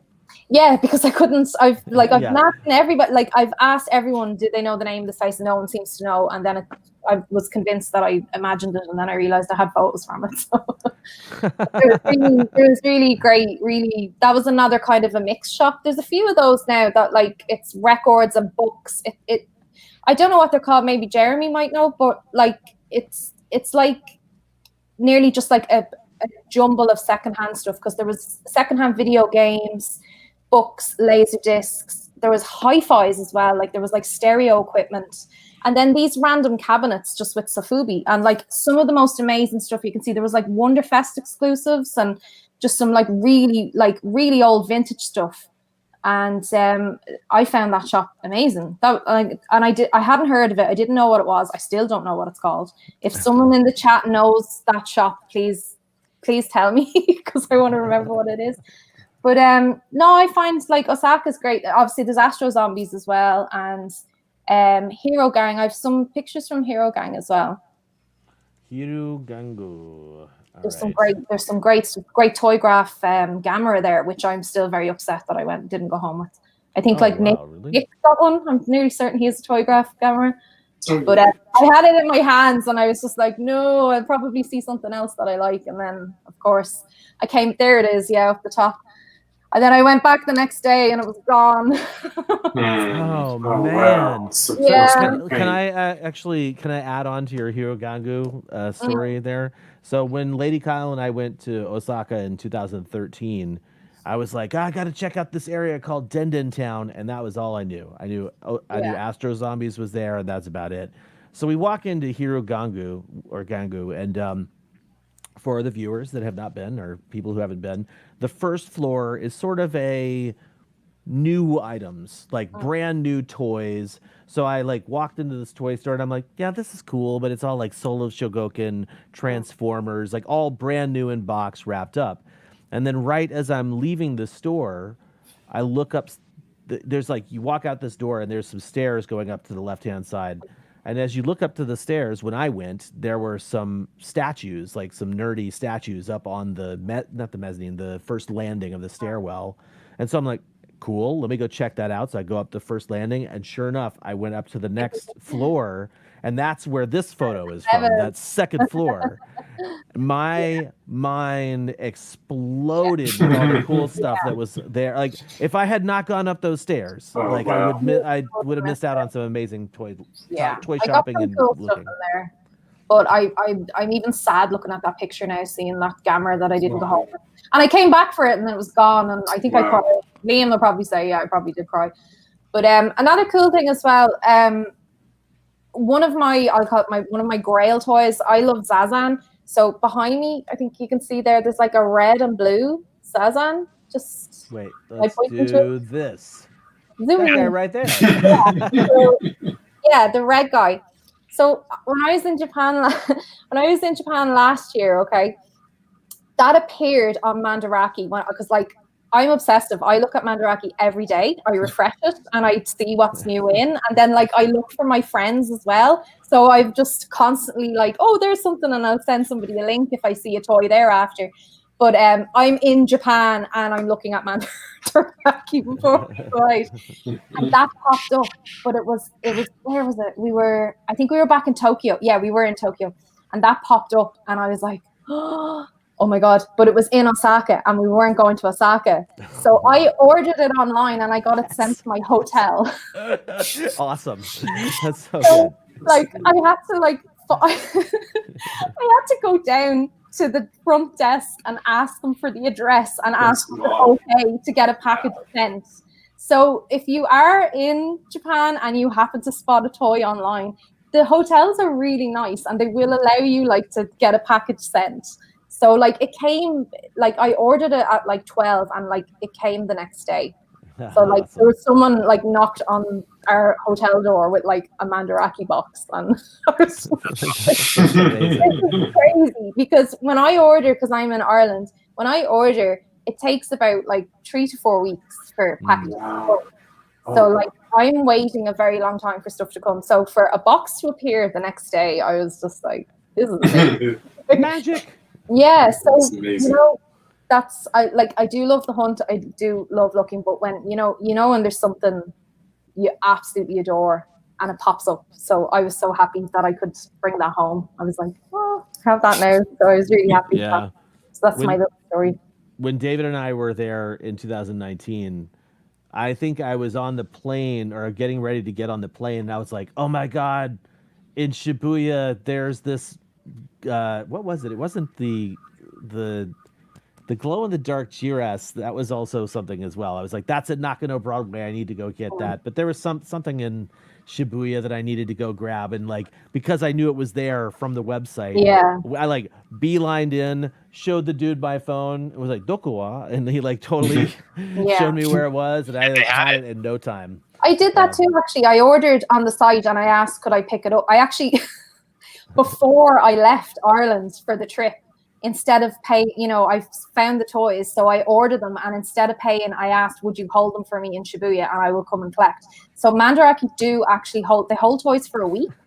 So you can, before you leave, if you see a load of toys and instead of paying the shipping, you order them and like just go and pick them up, and they're so nice about it. So I was just like, this is great. That's cool. All right, let's see here. We have had a few questions pop up in the chat, so I'm going to do my best to try and identify something real quick. We're just going to answer a few of these as fast as we can if I could find them. Here's a great one from Demon by Design asking, maybe anybody, especially Jeremy, can answer this. While in Japan, is it frowned upon to try and haggle for prices at these toy shops? Yes, it is frowned upon in Japan to try to haggle. there are shops in instances like maybe some like mom and pop type shops where you can haggle a little bit, but it's more like you can kind of like you're not don't be upfront about it. Usually, like they will often offer you a deal in these kind of shops, like, or you can bundle some stuff together. Like, what if I buy all of this? What would be your best price? But instead, if you're basically throwing prices out at them, it's going to be very rude, and it's going to lead to them asking you to leave, or sorry, we're not going. This is not for sale anymore. You know, that could happen very often. Yeah. Offer pulled. Yeah. I actually have never tried haggling in Japan. I'll be honest, I'm not very good at it. I've never been a haggler. I'm the kind of guy that's like, if that's the price that's on the tag, if I'm willing to pay that price, then that's about it. I've never tried to weasel my way into a deal I there. haggled on a toy. Yeah? In Golden Age, yeah. Well, I think my Japanese wasn't great. Even like I studied Japanese for a year in college, and like it still barely sticks in my head. But I haggled on a secondhand. I can't remember which. I think it might have been. Let me see. I think it was one of the Godzillas actually. Like it was the. Do you know what it was? It was the Bandai reissue of the 350, the Marmot, or sorry, the Marasan. Oh, okay. The B Club. The B, yeah. So I haggled that down for 3,000 yen from 5,000 yen. Interesting. But I think the guy just felt really sorry for me. I think I was like really struggling. I was like, like trying to say like lower, and then he just went, and just let me have it for what I had. So, but no, he had a bit of English, so he was able to understand what I was. I think he was able to understand what I was trying to say, but I think he was probably just really frustrated with me. You said that was at the Golden Age? Yes. Yeah. So Golden Age is in Akihabara, and that actually is one of the shops in a book, which I should have grabbed from my bookshelf over there. But there's a book that came out from Super 7 a long time ago. Thank you, David. Thank you very much. Tokyo Underground. Not all of the shops are still there, unfortunately, but Golden Age is in there, Liberty Planet, I think, or actually, I might have said that wrong. Anyway, tons of shops in there. I will say the ones that they have in that book that are in Shimokitazawa, I think there's only one left if it's even there. Ome, right? Swing Toys is the last one in Shimokitazawa, as far as I know. Oh, really? So Fubi, I think he deals more with like American toys. Mm-hmm. But Gotcha. a lot of them are gone, sadly. Yeah, that book came in handy for my first trip and actually my second trip, and I lent it to Corey Cromer, who went last year, Kyle, when you were there. And there's still a lot of good advice and some good information in that book. For sure. It talks a lot about how to buy stuff, where to buy stuff, the etiquette, and a little bit about Japan and traveling, and it has the Yamanote line and the train line and everything. So it's a really good resource, even though it probably needs to be definitely needs to be updated. But haggling, never do it. Never was good at it. If I can't afford it, I put it back. And like Jeremy said, usually they'll come to me and say, do you want it for this? I cannot bring myself to haggle in the United States, in Japan, in England. I can't do it. I just can't do it. It's not in my DNA to haggle. It's just not. Yeah, same here. I've been given gifts. I'm sorry, Jeremy. Oh, go ahead. No, I was just going to say I've been given gifts at a few places over the years, but that's how thoughtful they are. So I would feel horrible to haggle down the price. I can't. No, it's not. I mean, I appreciate the skill, and I know certain countries it's like encouraged to haggle. Like when you go to some of the Middle Eastern countries and this and that. A good friend of mine went to Turkey on her honeymoon, and haggling is like the thing there. That's what you do. Like you do haggle there. But first of all, I don't have command of the language to haggle in Japan, even if I wanted to. Like, I don't know who asked that question. So if you don't know Japanese fluently, I don't recommend it, because it's going to come across as rude and not right. You can say something like, I don't have enough. Sorry, this is all I have. Maybe I do that. and then they can choose to give Yeah, it to you. that works. I think that's what I meant. Like I wasn't yeah. I wasn't arguing with them over price. It sounds like that's what you did. Like, oh, I've only got 3,000 yen, so sorry. But you ask. Some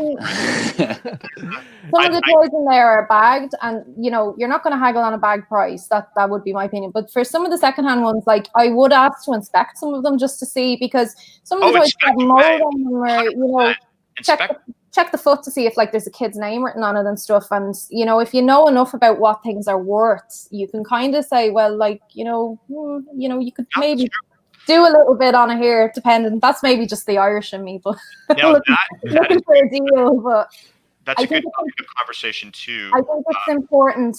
I think it's important to check, especially with the secondhand toys, check for dirt or mold or for sure.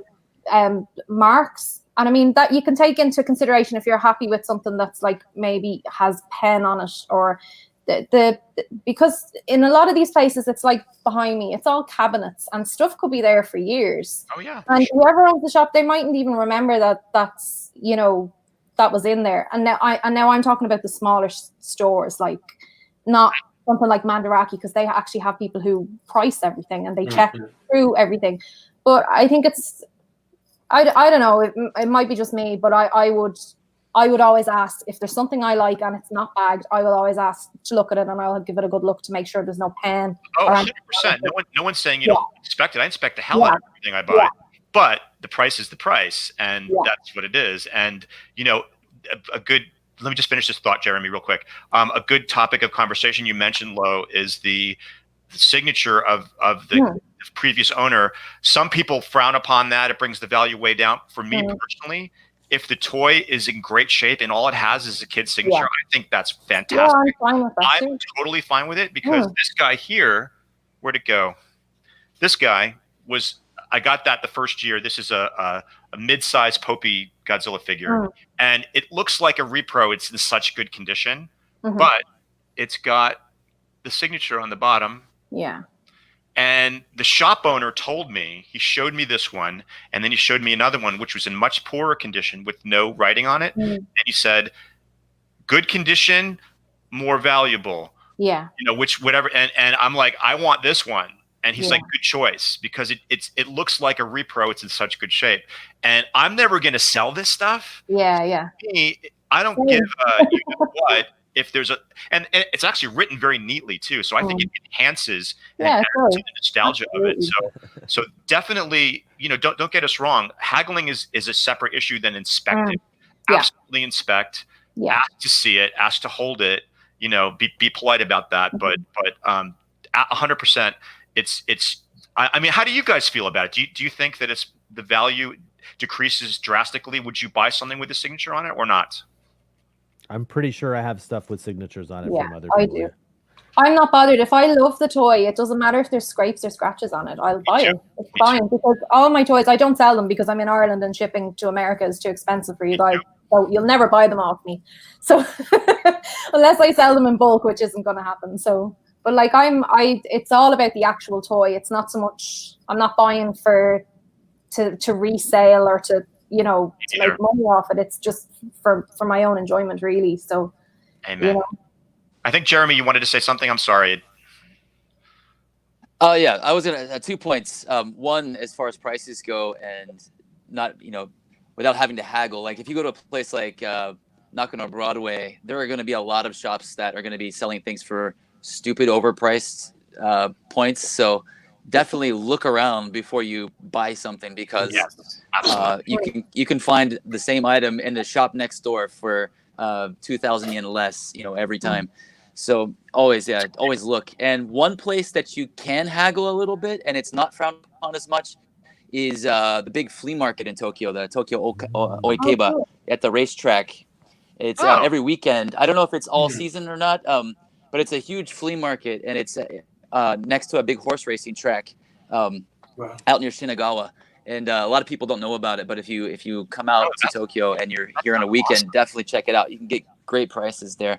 And if you buy a few different items, you can definitely kind of haggle the price down a bit more than you could anywhere else. Fantastic. Shinagawa was the first place great. I ever stayed. Yeah, it's awesome. Do they have a lot of like flea market things like throughout the year, or is it generally like only one or two? That's that one. It's every weekend for that one. There are not a whole lot of flea markets here. There's kind of a flea market toy festival in Kichijoji that's every September, but the last two, it's only once a year. But the last two have been canceled due to typhoons, and this year they'll probably be because of COVID. So that's it's kind of sucking for that one. But yeah, there's some like local ones around, but they're generally not as good for like kaiju collectibles or toys. Interesting. I would love to do that. The one in Oikeba is tons of it. That would be fun. So Jeremy, actually, I had a specific question for you since you are like there in Japan. You've been there for the past how many years? Was it? 15, yeah, roughly. Wow. Damn. So just tell us what is the state of buying toys like in Japan now versus just before COVID hit and versus even before that? Like, what's been sort of like the landscape for you as being sort of like this guy who's there able to go hit the shops at any time, I would say, but obviously when they're open. Yep. Yeah. So I did a couple of videos like right before the pandemic hit. For example, one I did of Koko, the Safabi Mandarake shop with Mike Johnson, and you can tell like there's people everywhere. I did one at Nakano Broadway too, and now when you go to these places, it's just it's dead. There's no competition for buying things. Like there's no tourists. So like yesterday I went to Nakano Broadway. The last 2 weekends I've been to Nakano Broadway. It's almost empty, and a lot of the shops are shut down. So a lot of the smaller shops are not even open anymore. So of course Mandarake is open, and you'll find the same selection in those kinds of places that you would before. Prices really haven't changed much, but it's really different like going to these shops and not seeing a bunch of people and tourists and things. Yeah, it's been very, very strange for sure. Can I just ask, have any of the shops closed because of COVID? Any of the usual shops? Yes. Have they closed permanently? I don't know. I don't know if they're closed permanently, all of them. A lot of them have just closed down because it's not worth it for them to stay open and, basically run their electric bill, or maybe they can save money on rent because they are just sitting in there. So I have one of my good friends, Ishii-san. He runs the shop Toy Cats. It's one of the lesser known shops on the outskirts in Kichijoji. And he actually just closed down yesterday, partially due to COVID and having no customers. And they're actually scheduling his building for being demolished. For demolition in October. So yeah, it was kind of bittersweet. I went there yesterday and kind of helped him get rid of some of his overstock and bring it to my house. But yeah, it's sad. It's kind of sad. Like even Moja Q, after the owner passed away, they opened up another shop there, and they've already gone out of business. So yeah, there's a lot of shops that are going to suffer through this. Based in Akihabara too. Akihabara, I don't know about. I haven't been back there since I went with Mike Johnson, but I know a lot of like just gaming businesses and maid cafes and things like that are having to close down shop just because there's no tourism. Wow. Well, even on a normal basis, because I know Kyle and I went to that shop. I can never remember the neighborhood, Kyle, where the Star Wars shop is. What's the name? What is it? The name of the area is Koenji, and the name of the shop is Ichiban Boshi. There's a little shop that we went. Kyle and I went to. I posted a picture. Oh yeah, and with Brandon in 2014, and he's never the guy opens so sporadically. It's like hit or miss whether he's going to be open or not. Isn't there a little bar there as well? Yeah, I know next door is the big Star Wars shop next door. Starcase. Yeah, you're thinking of Gojira, Lolo. Oh, I am. Yeah. So, it's like 1 a.m. here. My brain is switching off. Sorry. They had a teeny tiny shop, but they had really cool stuff. And he, basically just opened for us because I don't know if he was even open that day, but he let us in. And I remember I got a little glow in the dark Tanuki, which is really cool from that shop. So little cool things. Yeah, he's rarely open. Yeah, he's rarely open on a normal basis. So probably not hardly at all now. So, and anyway, Yeah, that guy's shop. So I've picked up a few things from that guy's shop very happily. At one point, he had some loose Parababy figures, and I was like, "Yoink! Gotta grab that." I think I picked up the controller from Planet X and the Manda from Atragon. I ordered the new Bullmark Zazan through him. Oh, cool! Nice. Yeah, Nice. yeah.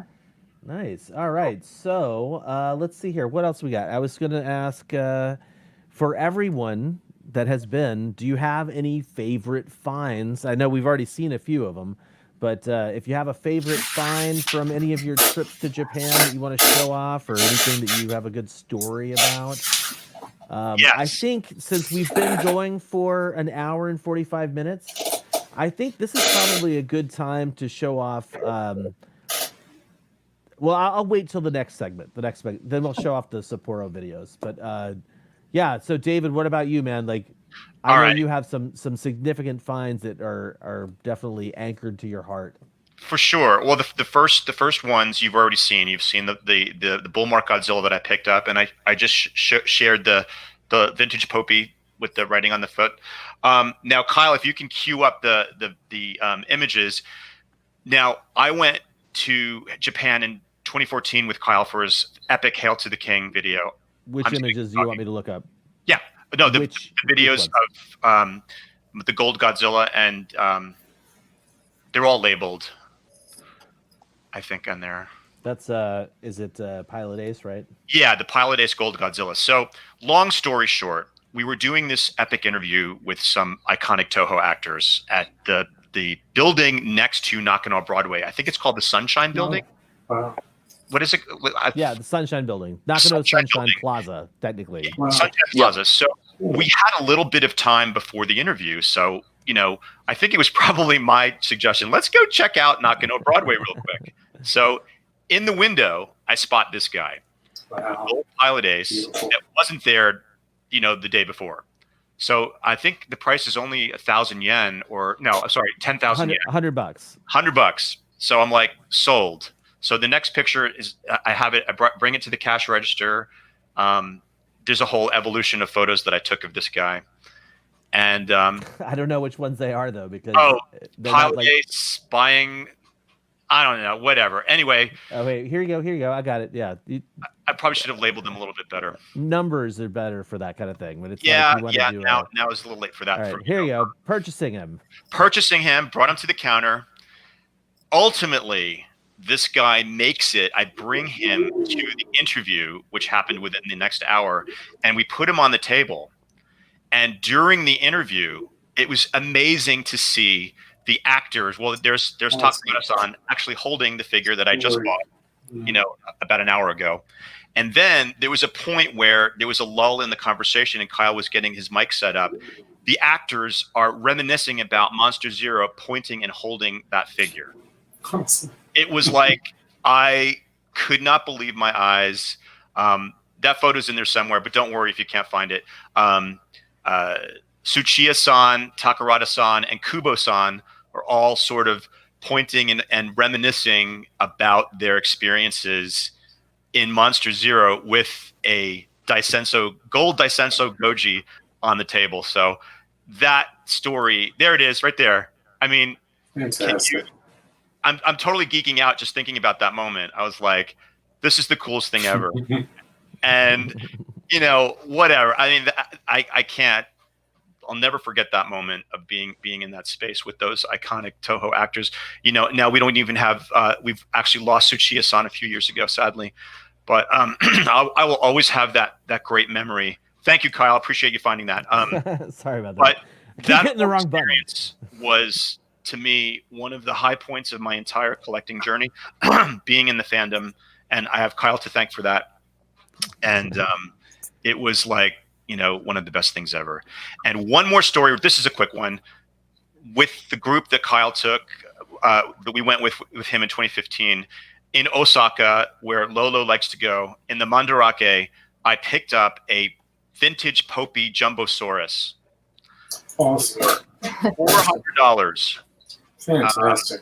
I'm afraid to pull the cord because I'm afraid it's going to break. But I think it would work if I dared to pull it. It's in pretty great condition, all things considered. Did not come with a box, Okay. but I hand carried that guy back on the plane next to me. Keith had to go to the Philippines for work, so there was an empty seat next to me. So he basically sat on the seat next to me in his big Mandarake bag, all sealed up in bubble wrap. So a Popey Jumbosaurus was a really great find. Another vintage piece. The trip that I was there for my 50th birthday. So the Gold Godzilla, Popey Jumbosaurus.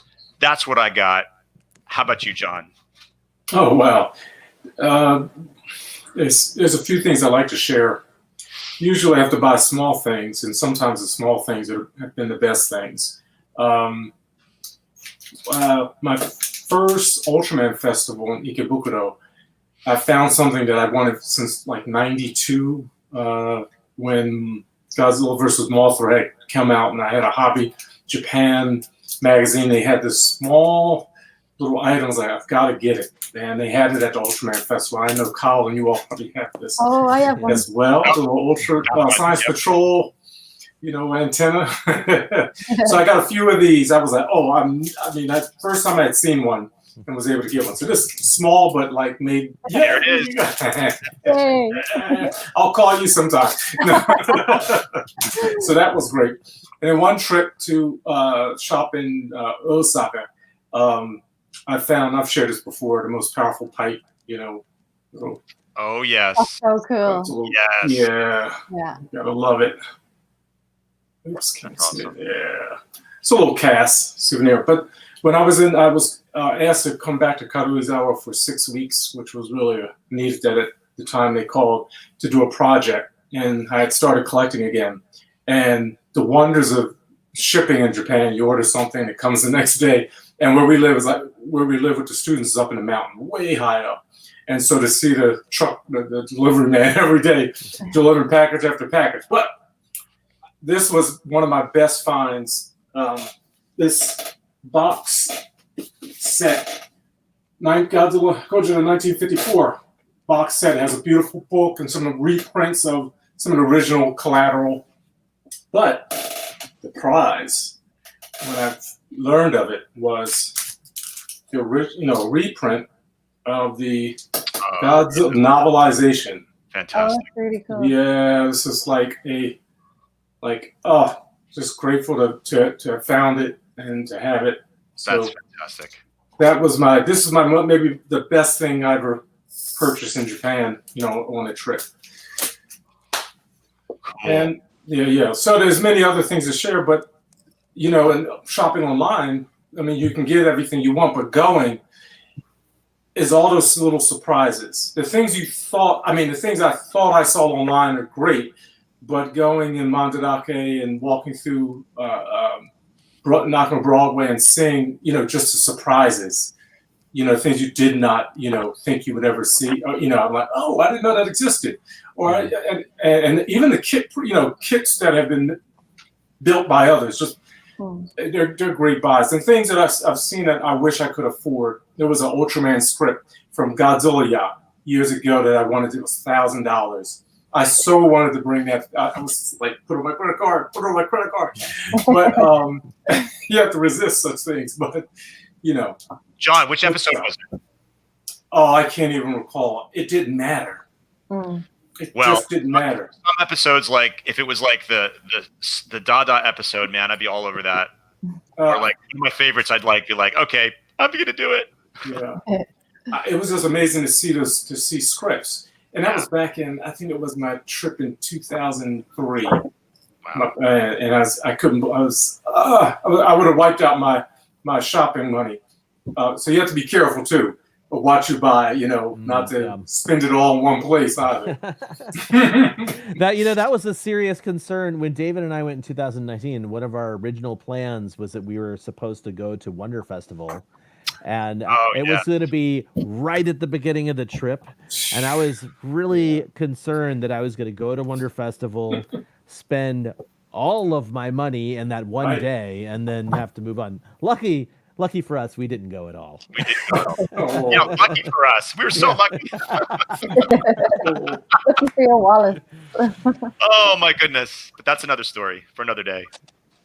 We had a question from JD Young, who's wondering how we bring our hauls back with us from Japan. Oh, this is And huge. so my answer to that is that because I have a lot of friends in Japan now, and it is a customary act to give someone a small gift called an omiyage. And so what I do is I bring over a small suitcase that's filled with gifts from Portland, like little chocolates, candies, whatever's. And then I give my friends the omiyage throughout the trip, and then basically anything I buy goes into that suitcase to come back home with me. So if it's done correctly, all of the omiyage will be gone from the suitcase at the end of my visit, and will be filled with toys instead. That's a great. Yeah, that's So for me, I sort of underestimated what I would buy, and we overdid it in Osaka in the 2015 trip, I think. And not only do we have to ship a box back to our hotel in Ikebukuro from Osaka, which worked out just fine. It was what's the one with the cat service? Yamato. Yeah. So we used that. It was there the next day. It was actually waiting for us. And Keith and I had to go to Tokyo Hands department store in Osaka and buy a new suitcase, another suitcase, big ass suitcase. So yes, that does happen. It was a real thing. And it was great because we had a lot of stuff. And it wasn't just toys. There was other souvenirs too. I got to be fair. There was other stuff, but a lot of it was toys too. So you might want to buy. Kyle's idea is fantastic, but if you don't do that, you may have to buy another suitcase. Yeah. Dude, I had a suitcase break as I got to the airport. I went to that's the worst. The lady's like, "Oh, put it up here on the scale," and I'm like, "I sure hope it's under the weight." And as I lift up the handle, it just snaps off, and I'm like, I don't think it's that heavy. It's just So we put it up on the scale. It was fine, but I basically had to buy a new suitcase on one of my last trips to replace the garbage I brought with me. I bought a hard little wheelie case in Nakano Broadway when I was walking out to put my toys in. But I packed all my toys into that one little carry case coming through. So that was my carry-on hand luggage. So that had to be scanned through, and the person who was scanning in the airport started laughing at me. So you could see the outline of all the monsters and stuff. It was just purely toys in it. So he was just handing me back the thing. I was so embarrassed. I was like, oh my God. That's great. That's the best way to do it. I would have loved to have seen the X-ray. I have a similar but very different problem. What it looked like. What's your different problem? When I go back to visit the USA, I bring back a lot of omiyage for a family and stuff, but I have all that space so that I can bring back giant boxes of American cereal back to Japan. Oh, wow. Yes. Wow. What's your favorite American cereal that you have to bring back? Oh, Fruity Pebbles, Cocoa Pebbles. Cinnamon Toast Crunch. Captain Crunch, Jeremy, Crunch Berries, yes. Jeremy, I'm just putting this out there. If you ever need me to ship you any cereal, we could do like trade. I would be happy because I can find all that. The next time you guys come out, just bring a box of cereal, and I'll be happy. For sure. Right. Serious business. I used to overpack. I was going to include a picture of my first luggage when I went on a trip for 8 days and just brought too many clothes. Other trips, I had huge duffel bags with wheels and crazy stuff because I was staying there, for months on end. But I used to bring a couple bags. One time I had a big, huge empty bag and a carry-on. And now I literally pack all my clothes in one little shoulder bag and include a smaller bag inside. And usually when I plan trips to Nagoya, I go to Osu Temple, Canon area, and buy a little $15 cheap, duffel bag or something and put all my extra stuff. Come up with some creative ways because I know what I want to bring back. And it's going to, then I had some friends who got some things for me. And I was like, I didn't calculate this. And and you just got to make it work. And there was one trip when I came back, my bag weighed too much. And it cost me $50 at the gift shop to get another bag. And nowadays, they're a little too strict. So plan that well. Don't overpack. I say if you're going for shopping and you're going for 2 weeks, you don't need it. I don't believe you need that many changes of clothing. And I used to just buy stuff at Uniqlo that I needed, $10 shirt, something just to get by, or a jacket, and like if you're going for shopping, really got to plan your luggage well. Yeah, Kaiju Sommelier suggests to buy a travel scale because they're Yes. cheap and save so much guesswork, and it's They can basically weigh- it they can tells you weigh it exactly in what the it weighs. Yeah. hotel as well, which is good. If you're staying in a hotel, they will weigh it. No, that's a Don't good do it idea. in the airport like me and my husband did. We nearly got divorced where where like both our cases were like completely overweight, and we would have to pay €100 for the cases. So, Yikes. we were like 8 a.m, like arguing with each other, trying to like do like bag Tetris. And then he was like trying to throw stuff out. Like I had all these like stupid things from like Daiso, and they were really cute, and he was just like, "No, bin them. They're heavy." Wow. Oh, man. I don't recommend that. Like if you're We gotta going- cut the dead weight. yeah, if you're going with like your partner, just be aware of bag Tetris and it's also not too expensive to ship things from Japan to pretty much any other country. Right now, it's kind of screwed up because of like, for example, the U.S. You can't get standard mail from Japan Post, but back when that comes back out, shipping's really cheap. Like you can ship a small package for less than $10. See, I know that now. I didn't know that then. But it's not a small package, Jeremy. It's going to Saved be us an argument there. Well, it depends on what it is. Yeah, and another thing But too. Another even a suggestion is Sotheby is like $15 or less.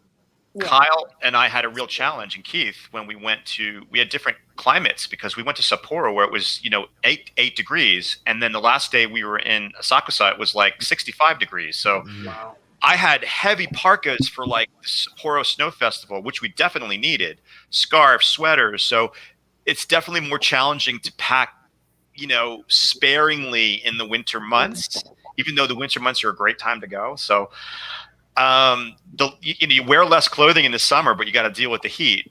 You know what I mean? So it's kind of a trade-off. So November is probably about the best time. Like Lolo said, she goes in November. I've been twice in November, and that's my sweet spot. It's like, 50s during the day, 40s at night. Pretty awesome. But definitely packing all that heavy clothing and shoes and stuff was kind of a challenge to get all that back. So yes, keep that in mind too. Towards Lolo, the end did of you November. give us? Oh, sorry. No, what were you asking me? I was going to ask you if you gave us your any of your favorite finds from your trips to Japan. Oh, okay. What do I have? A couple of guys here. I think it's little US toys, Garamon. Oh, he's great. Yeah. So cute. I bought that at it was the Marisan Toy Festival in Yokohama in Nice. 2018. So it was the autumn one. So I bought that directly from the US Toys stand. So this is my first ever US toy that I got. So like that's why it's really special to me. So I was really happy because I've always wanted them, and then they're so expensive secondhand, like on the secondary market. They're like 7,000, 8,000 yen, and I mean you can see how small they are. They're quite tiny. I'm not saying they're not worth that. They are, because they are absolutely amazing little toys. But if I can buy them at retail, I will. So that's a nice little memory. Even at retail, they're expensive, Lolo. Oh yeah, no, they are, but they're worth it. They're beautiful. They're absolutely gorgeous little pieces. But that was my first ever toy festival that I'd ever been to, like Toy Con, anything. I'd never been to anything like that before, so that's why that's like a little happy memory for me too. Another cool one I got is this Max Toyko mini Izon. So I found that in Nakano Broadway. This was one I really wanted for a long time, so I just happened to walk into the Nakano Special. It's not a shop I would normally go into because it's more like designer Sofubi. It's not really kaiju. So just by chance, I was probably, let's face it, I was probably lost in Nakano Broadway because I always get lost in it. So I kind of was doing a loop around, and I just kind of popped my head in, and I saw that there, and I was like, that's a toy I've always wanted. So I was really happy to pick that one up. So that was like a surprise find when you're not looking for something, and by chance, something you love actually pops out. So don't discredit any of those other little shops. Every shop is worth going into. Absolutely. But You just gotta have the time for it. Good Lord. Right. I've one regret though, one massive regret. I went to visit Marasan, the office, last year, and I got to see all the Marasan toys. And there was the 450 Sakura Hedora there. And I had it in my hand, and it was going to be sold to me. And then I realized it is far too big to fit in my suitcase. So I said no. Oh, wow. And I live in regret. I see people like posting pictures of it, and I have to like scroll by. I'm just like, oh, you idiot! Why didn't you buy that? So that's my big toy regret. You know, speaking of toy regrets and Marusan, David, I just remembered that the second toy that I found on the Mandarake website that I was we got to go to Shibuya. It was that Marusan Godzilla it's a glow in the dark, but they make it with like a blue glow in the dark vinyl. That's what it was. I saw that on a trip in 2018 at a Godzilla Illustrators event. I'm gonna get That's it. No, not that one, because that one's not that that one. Like it's The actually blue Aurora, vinyl. is it the one that's based on the Aurora? No, it's just glow in the dark vinyl. That's beautiful. That one. That's one of my grails. I mean, why not just bring it in, right? So this is it. Oh, that's him. Yeah, he's all blue. Yeah. Yeah, so it's like a blue glow in the dark vinyl. But yeah, I saw it at this Godzilla Illustrators event, and I was like, I'll come back and get it later, and then no, it was totally gone. Oh. But that's why I had to get it when I saw it go on the Mandarake website. And that was at the Shibuya one that we went. We suffered the heat to get it. That's the one. And so yeah, go ahead. No, I was gonna say while Kyle was looking for that, I was gonna buy it because I hadn't bought anything yet. I bought nothing really, and then I found this guy. Oh, that's the I'm jealous. Old Kyoto, like 25 centimeter resin maquette kit that was built up, and like really well built up and really well painted. And I'm like, I hemmed and hawed about, am I going to be able to get this home in one piece? And I said, screw it, I can do it. And sure enough, they packed it really, really well. This is all happening while Kyle was doing his business getting that toy. And it was just like a great little find, and I'm so stoked to find it. And you know, Kyle, I just found this out 2 days ago. You know whose figure that is? That's Ryan Mitchell's figure that he sold to No Mandarake. way. That's Wow. awesome. And That's really cool. Isn't that cool? Because I had a picture of it. And he's like, did you buy that at the Shibuya Mandarake? I'm like, yeah. He goes, I sold it to them. That's my figure. I'm like, That's funny, man. no way. That's so cool. Ryan is another fellow collector. He lives in the UK. And he's more of a model builder. And we actually ran into him at Astro Zombies on the same trip, which was really crazy because I walk up the stairs. I was first, and he goes, David Dobko. And I'm like, who is calling my name in a British accent here? And it was Ryan from the UK. And it was just so bizarre to see someone that I had never met in person, like, say my name, and we met in Osaka. So that was really cool. And now I found out that that's his figure. That's even cooler. Now That's I like amazing. That's I noticed that with like Jeremy's videos, when you're like going around the shops, you'll see a figure and you'll say, "Oh, I sold that to them." I love seeing that in your videos. That like you're like, "Oh, I sold that." Oh yeah, man. I really regret yeah. the lucky bag Godzilla 2000 that I sold them.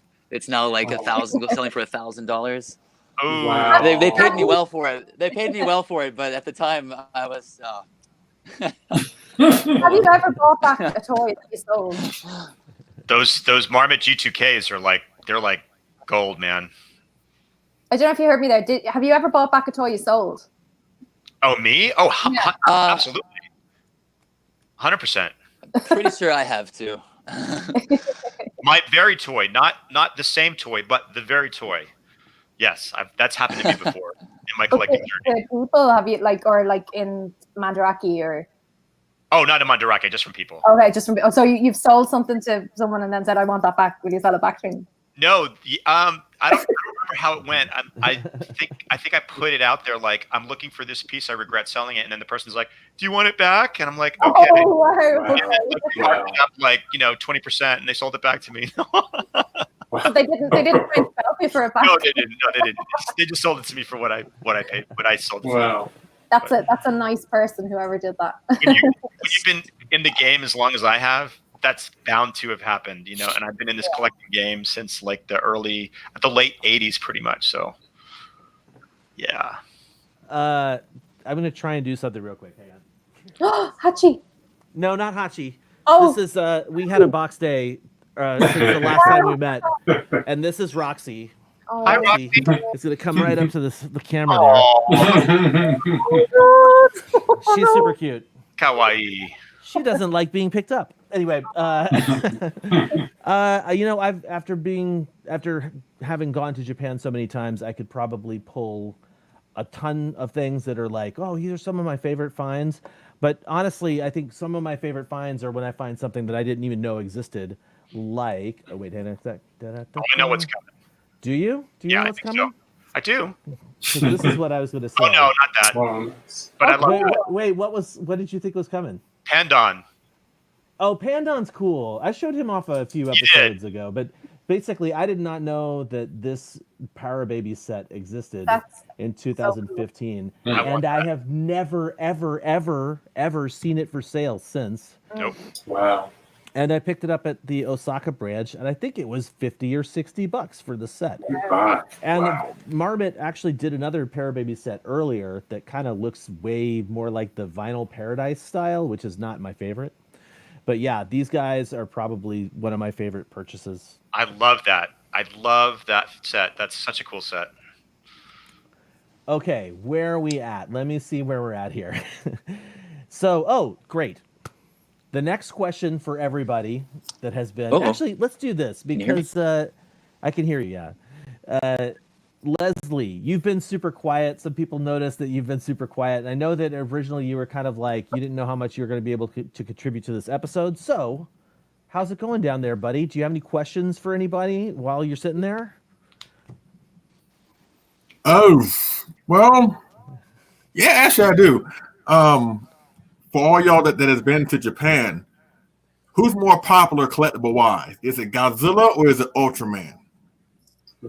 Definitely Ultraman gets way more produced, yeah.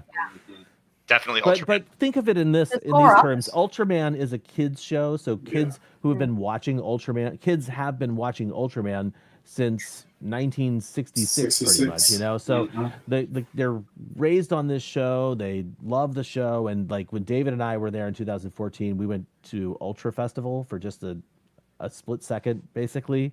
And it was right after we had been to this Godzilla exhibit, and we were like, "Oh, the Godzilla exhibit's so amazing! It's so cool to see people of all ages going." And then we went to the Ultraman Festival, and it was very obvious that barely anybody was going to the Godzilla event. It was totally packed with kids. The size of the souvenir shop, right? So you're going through Ultraman Festival and you're going through the Godzilla exhibit. When you get to the area where you could buy the merch, the size of the Ultraman one was like 3 or 4 times the size of the one in the Godzilla exhibit. Kyle, I have pictures of it. Do you? I do. Cool. I do. And I think I labeled it too. And there's like a huge bin of Ultraman chibi toys that all these kids are picking up. And Yep. And it was just worth seeing these kids, the delight in these kids' faces. Because, wow. See what I mean? And it was like this a massive amount of toys, and the kids were just like going crazy. And I bought that Dada head. He's down there. It's a squeaky toy. I showed him in one of the last episodes. But anyway, Kyle had I should have shown this picture. He had a hand puppet of Gavora. With the frill around his neck, and you were going around doing that, and they had like Ultraman ties, Ultraman everything really, and it was just a lot of Pigmon, Garmon stuff, just a lot of fun. I got another question. Yes, sir. I have one more question. For all y'all that's been to Japan, as far as collectible wise, what era is celebrated more? Is it Showa, Heisei, or Millennium? In Japan, like what is the most popular? Do you think, or what's the question? Yeah. Like which era has like the most popular toys? Is it Showa, Heisei, or Millennium? Like basically, which toys do you see more of? You see more Showa toys? Do you see Heisei toys? Or is it just a combination of all three eras? I mean, I see a I'd say it's big almost a combo. combination. Yeah, I agree. I'd probably have to say Showa if I had to choose one, just because there's old Showa. They've been making Showa since the 60s and 70s, and they're making new Showa too. So Showa's been around, and there's a lot of representations of it. So I think if I had to pick one that there's more of, I mean, Jeremy may disagree, but from my experience, there's always Showa stuff where you go. It's like not all new stuff. Yeah, well, if you go to like the vintage style shops, you're not going to see any modern stuff anyway. You're going to Heisei maybe, but yeah, definitely a lot more of the classic Showa stuff. Kind of depends on the collector, doesn't it? Because like I love Showa, so like I'm only generally ever going to see Showa because that's what's on my mind. But that's a really good question, because I think now next time I think I'll be more aware of everything, you know, just to get a general scale of what's out there. But I find that I look for Showa mostly. Me too. It's on my radar mostly. Yeah. But what is the most popular Godzilla collectible design that you see out there? Is it 62, 54, 64, 89? So Leslie, I think what I would say is that there's a lot of stuff out there right now put out by Toho that uses the 93, the 90, you know, the Heisei design, and that's what they're putting on a lot of mass marketed items. So when you're talking about I can't speak to the popularity in terms of like what the collectors like, but in terms of what I see on the streets, you know, you've got your regular stores. Like, I'm just going to say it. Stores like the Godzilla store are great, but they only sell stuff there at that shop. You've got the convenience store and the oh my gosh, Don Quixote at the entrance to the Godzilla Road, right? Those guys sell nothing but mass-produced things. So like that's again, like you're just gonna see a ton of the same stuff. Shin Godzilla, the '93 Godzilla. And then after that, when you're going to the toy shops, most of the shops we're talking about are secondhand shops. The new shops are just going to have like the brand new stuff from, you know, Bandai, Banpresto, etc. Stuff. When I say brand new shops, I mean like Toys R Us and Yamashiroya and department stores. Department stores. Thank you very much. Yes. So those stores are not going to have the Showa feel that we're like when you see from these photos and the video, like you walk into and it's just like racks and shelves filled with, you know, figures and bags. Those are the stores that we're sort of emphasizing in this episode, because those are the stores that sell a majority of the stuff that you're going to get the best deals to them, generally speaking, too. Like, sorry, that was a little rambly. No, that made perfect sense. And, you know, we noticed, Kyle and I noticed a lot of Shin Godzilla stuff the last time we were there. Like, because it's still fresh in Japan's, you know, memories of, you know, it sort of represents a real event, and you know, we saw quite a bit of Shin Godzilla merchandise, which is pretty cool. Actually, can I tell a quick story regarding the Shin on the mug? Of course. Oh, neat, cool. But that's their little logo, so it is Shin on the logo for the Godzilla store. So nice. Jeremy, you wanted to tell a story? Yes. So I mentioned back when I moved here in 2005, and I was just starting to learn about all the different Godzilla collectibles that were available that I could never own as a kid, but they're all at my fingertips here. One of the first people I met that kind of showed me the ropes to begin with was a guy named Dennis, and he was a big soft vinyl collector, and he worked for a record company, and he ran like their merchandise store in Harajuku or Shibuya, somewhere around there. And I met him at an after party after a death metal show, and he was there hanging out. We were eating, and we started talking about Godzilla and Kaiju and Devilman and stuff. And then later, he took me around like Akihabara and showed me some of his favorite shops. Flash forward into the future, he basically left that company, and he started making his own soft vinyl toys. And he started making a figure called Kumon, which is like a little spider soft vinyl toy. He started his own company called Shirahama Toys, And then fairly recently, he collaborated and was one of the guys that helped produce the Passion Tank Shin Godzilla. Oh, nice. Oh, that's cool. So I believe I'm not sure if he pulled the vinyl, but I know he painted all of the Passion Tanks. Wow. Oh, that's fantastic. Wow.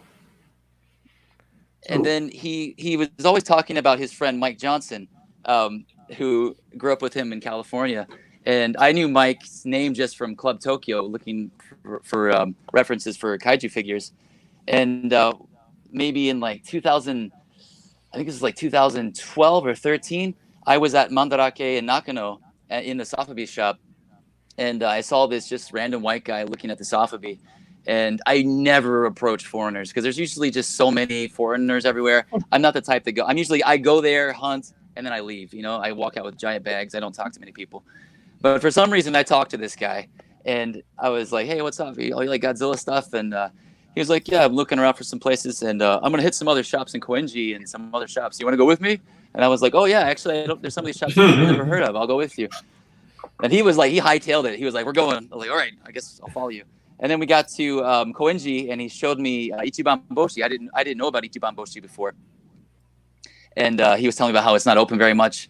And we're looking at some stuff, and he's like, "Oh yeah, like this one." I was like, "I just added this one to my website." This toy he was talking about, and I was like, "Oh yeah, what's your website?" He was like, "Club Tokyo," and I was like, "Wait, Mike Johnson?" Oh, I love it. He's like, "Oh yeah."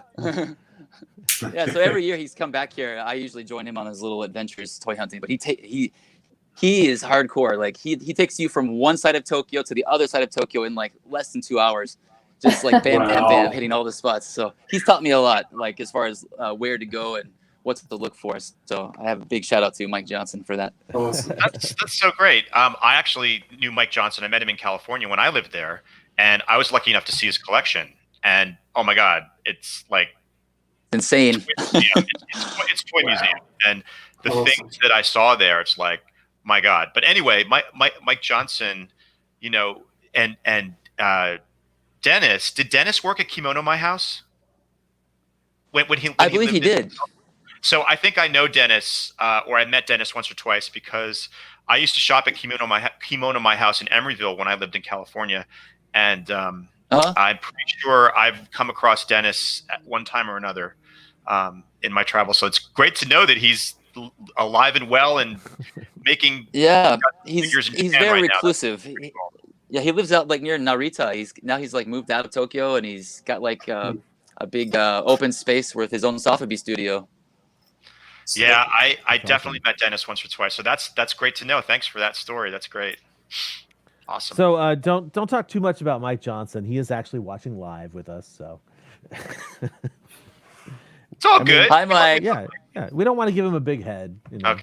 All right. I mean, his name's already on his shirt. People talk about their Mike Johnson people. I mean, come on. I wanted to share something super quick. Lolo mentioned her. This is not her map, but she mentioned her Google map with a whole bunch of stars on it.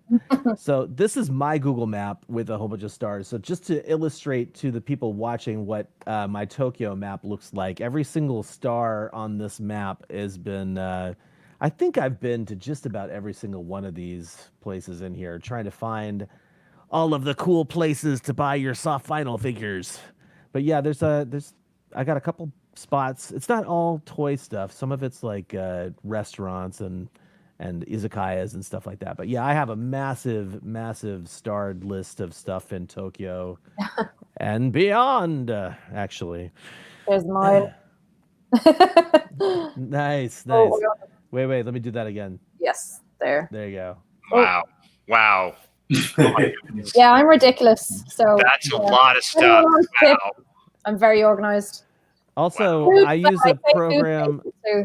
I have not logged into this in ages, so I use a program called Trello, which is basically it's kind of like yeah, that's right. And Lolo and I were chatting. I was like, I keep everything on my Trello board. I'm a nerd now. I'm like storing and being over organized lunatics. So yeah, high five.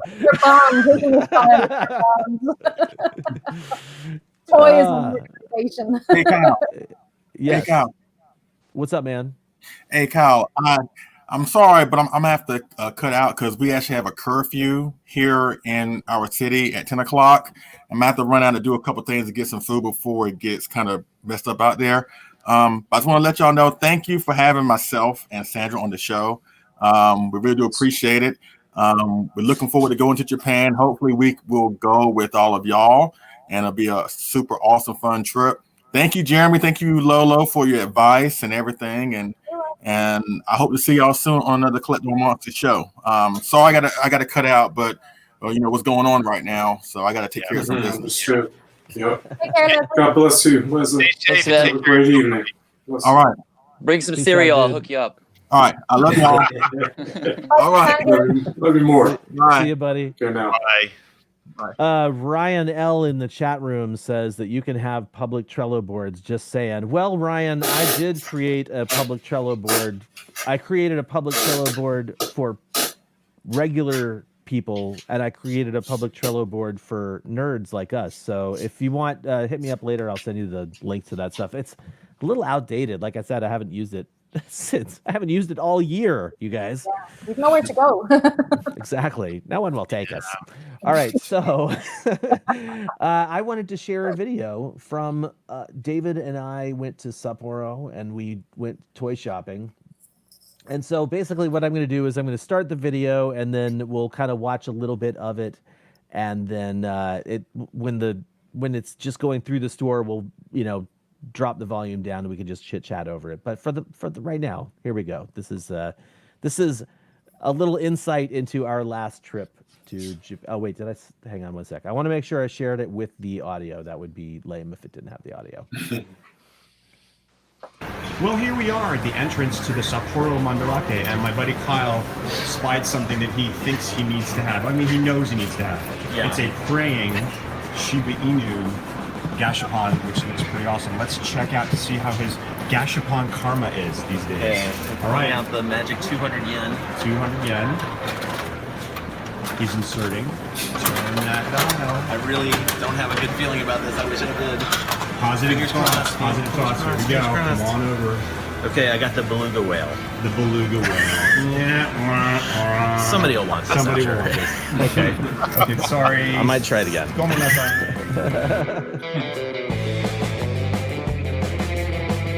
So yeah, we did. I'll be back with some more adventures from our time in Sapporo. But basically, we stumbled across the Sapporo Mandarake. Didn't stumble across it. We searched for it, honestly. And they had a ton of stuff. I was curious.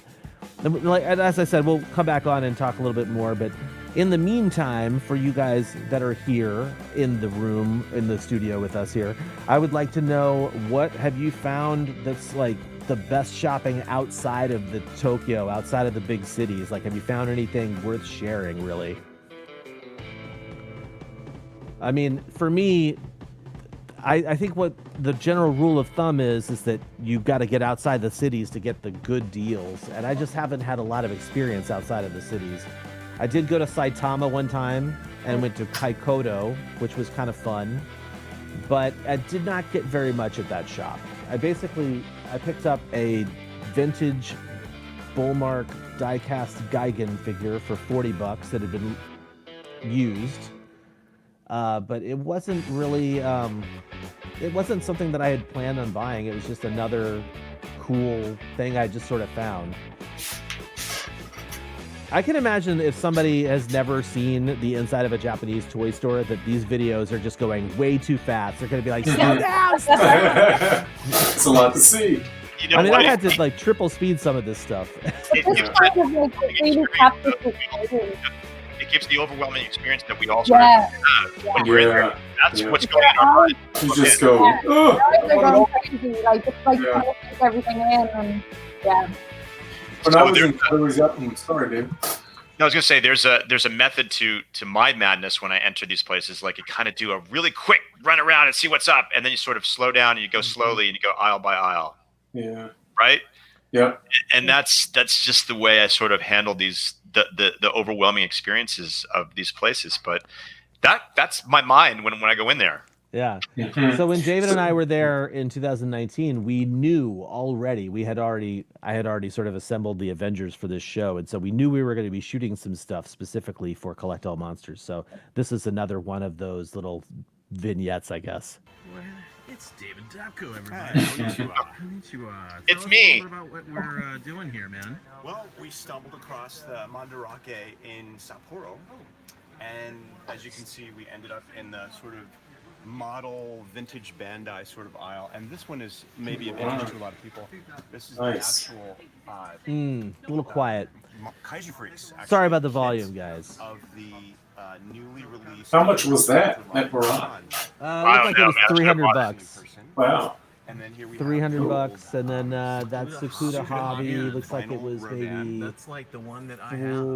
Cool. Yeah, that's like my 50 first airbrush. 50 bucks. I had it, and I See what I mean with the heavy parka? It was like 8 degrees outside. It snowed. Yeah. Oh, upgraded to the new one. Where I lived in Karuizawa during the winter, on the mountain, it would snow 12 inches, almost every other night. And then these are some. Insane. It was so cool. I love the cold weather, and so does Kyle. So we were like, we didn't really have much problem with Like that. rubber skin. It's pretty cool. And the prices are pretty good. This is like. I'm actually really jealous of you guys. I've never they been came out out a while ago, toy too. hunting in I've seen Sapporo some or other cool Osaka. stuff. Let's go check it out. Yeah.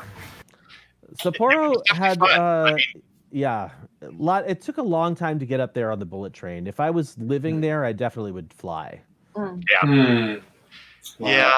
It wasn't as bad as I thought it was going to be. It was a nice, relaxing ride, and we kind of we were like go most of the trip. So it was nice to have some like definite downtime that we're forced to have. They forced to sit for 10 hours on the bullet train. Yeah, it was. Wow. It wasn't that bad. No, it was fun. It was a good trip. And honestly, Jeremy, what I would tell you is if and anybody watching, if you're interested in going to the Sapporo Snow Festival, Yuki Matsuri as it's known, definitely try and go at the beginning of the festival, because as the festival extends throughout its 2 or 3 weeks, the sun will come out and start to melt some of the snow sculptures a little bit, so they're not as cool looking as when they first were built. But a really, really fun time. Like in Tokyo, like it doesn't snow that often, so it's seeing, 4 feet of snow piled up on the side of the road in Japan was pretty wild to me. It was wonderful. It was a wonderful experience, and as you can see, all the vintage. There's quite a bit in that shop. There was like really great stuff in there, and there's like several disco glitter Godzillas of different different qualities and stuff like that. But yeah, this also, I mean, basically the Mandarake shops, for people who have not been, Mandarake is it's a big name, and so they'll take out these large stores. Generally, the other shops we're talking about are teeny tiny, and somebody mentioned earlier not being able to move around in one of the shops. In Nakano Broadway Mall, there's a store. People who've been with me, yeah, they know, like I've got like a messenger bag on and a hoodie, and I'm a bigger guy anyway, so it just makes me a little bit bigger, and I have to take that gear off if I'm going to go into this one shop, because I went in one time and there's like 2 aisles. It's kind of like a hairpin, right? You go in, you have to come out the other side. And so I went in and I turned the corner and there was somebody else coming my way, and I had to shimmy my way. Oh, I hate that. Kyle, I have a photo on. I added it to my thing of that shop, that specific shop. I have a little video clip from it just to show how narrow it is as well. Oh my gosh! I know just what shop you all are referring to. All right. Let's see. So we've I got. want that little Telesdon. That was super cute. So Lolo said she had video. I see it right here. Like a tiny clip, 10 seconds or something.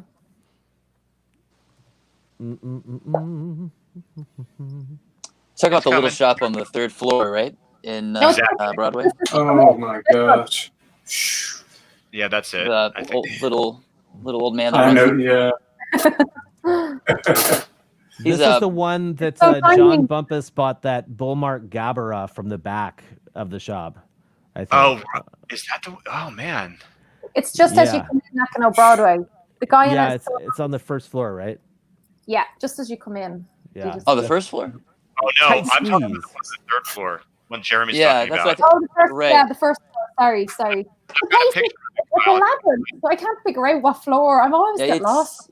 Yeah, that one's probably the most claustrophobic shop in all of It's Broadway. like you really have to disrobe everything Mhm. except for no even a heavy jacket probably wouldn't even work on that in that shop because it's got Yeah. things hanging from the ceiling and everywhere. So it's just really cool. It's just like it's the epitome of awesomeness and vintage Japanese toy. I knocked over everything in the Hakuba gallery. I had Oh, a you tote did? bag, and I got very excited, and I ended up knocking a whole display down. It was really embarrassing. Oh no! I'm really clumsy. Going back Really to Kyle's question about the outside of Tokyo places, most of like your standard mom and pop type independent toy shops are all gone these days. That you'll have some that are still there, like some of the kind of more famous ones are still standing, but there's not that many. But I would recommend, and I also included a photo. I think it says like Ecotown or Hobby Off. If you go, there's obviously Hobby Offs all around Tokyo, but if you go a bit outside of Tokyo into like Saitama or Chiba or surrounding areas, even out to like Gunma and stuff, you can find these massive hobby shops, or even like it doesn't even have to be a Hobby Off, but similar stores that will have prices that are way lower, and they're going to be much more space to walk around in, and different variety of things, because the collectors that are out living in those areas don't make it out to Tokyo very often, so they're selling some good stuff. So this is an example of a Hobby Off in Hachioji, which is on the very outskirts of Tokyo. It's far away from the downtown area, but I think there's a picture of the front of the building, and it's actually several different offs all stacked together. And they're all in one building. Yeah. See, I've only ever heard of Book Off. I didn't know they had all these other offs. That's pretty great. Yeah, if you go to the countryside, you can see all these big mega stores. They're all just kind of crammed together. I was trying to say that earlier, but like I it's like 1 a.m. here and stuff. I'm so tired. So Jeremy is our. I was wondering if Liquor Off is selling secondhand liquor.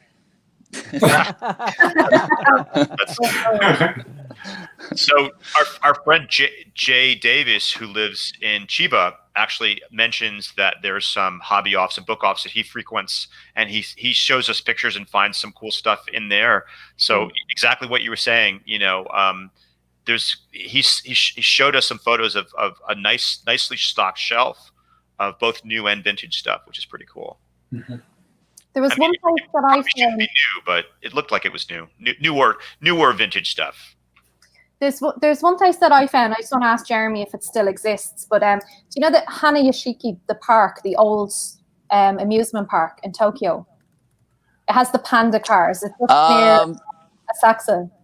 I haven't been out that way in a while. I honestly rarely go past Nakano from where I live. So I'm not entirely sure. I went there because the panda cars were there. I didn't know that there was actually a bullmark shop in the gift shop. I have the pictures. Kyle, I think it sent which says bullmark on them. But there was a little stall in the gift shop that was just all bullmark. So I was wondering if it was still there or gone, because I haven't been back there. This was 2 years ago. I see. I'm not. Yeah, I don't know. It looks amazing. Yeah. Wow, I love that. Oh, that's a great little sign there. That's fantastic. Yeah, but it was just the gift shop for the amusement park. And I didn't go in thinking there was toys in there, but that was a really cool secret little find, and I was wondering if it still existed. Oh, cool. I didn't go back last year. I'll have to go check now. I'll go next weekend. Yes, do. And go on the panda car, because that's really fun. Let's see here. Looks like we lost John. Not sure what happened with Mr. Ruffin, but yeah, I mean, basically outside of Tokyo, I haven't done too much shopping. I mean, most of my trips are in Tokyo. A lot of times I bring people over, and you have to take people to Tokyo if you're going to take them to do any kaiju stuff. John's back. Sorry about that technical glitch. No worries, glitch. man. Yeah, I would say the three main places you have to hit in Tokyo are Nakano, Akihabara are pretty much the two places you have to go to if you're looking for kaiju stuff, and third Koenji. because you've got Ichiban Boshi, you've got Gojireya, you've got shops like Drod. A lot of people don't know Drod. It's like a little tiny hole in the wall that sells a lot of vintage knockoff toys. So you can find a lot of really rare vintage Ultraman knockoffs and Bullmark and knockoffs and stuff. I found a little Diaclone Ultraman figure that's unheard of before there not too long ago, which people were drooling over when they saw it. I love knockoffs. Vintage knockoffs are amazing. I do too. I love them. I think they're crazy. Yeah, it's funny the places that I've been outside of the cities. Believe me, I've put the feelers out, but I haven't really found anything. Just a lot of local stuff, like local souvenirs, and not anything. Like we didn't see anything in like the Hot Spring Town, Kyle. We didn't see anything in. Yeah. I didn't see anything in Nagiso Machi. Nothing in Kyoto either. No, I've never very found little.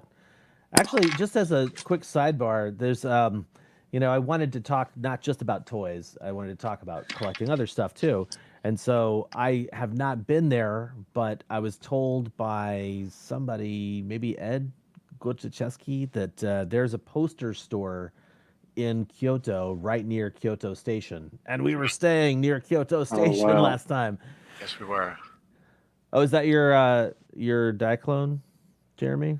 Yeah, this is a little Diaclone Ultraman. Oh, that's cool. Which I think this is the only one that's ever been discovered. They have some stuff in Kiyomizudera, the shopping area, from the top down. There's some masks, some little things here and there, but for the most part, it's just basically souvenirs, like local souvenirs. But if you want like a mask, like they had Ultraman masks and Godzilla masks and a couple little odds and ends, and a Studio Ghibli store too, Ghibli store they had there, which is great. And I love those also.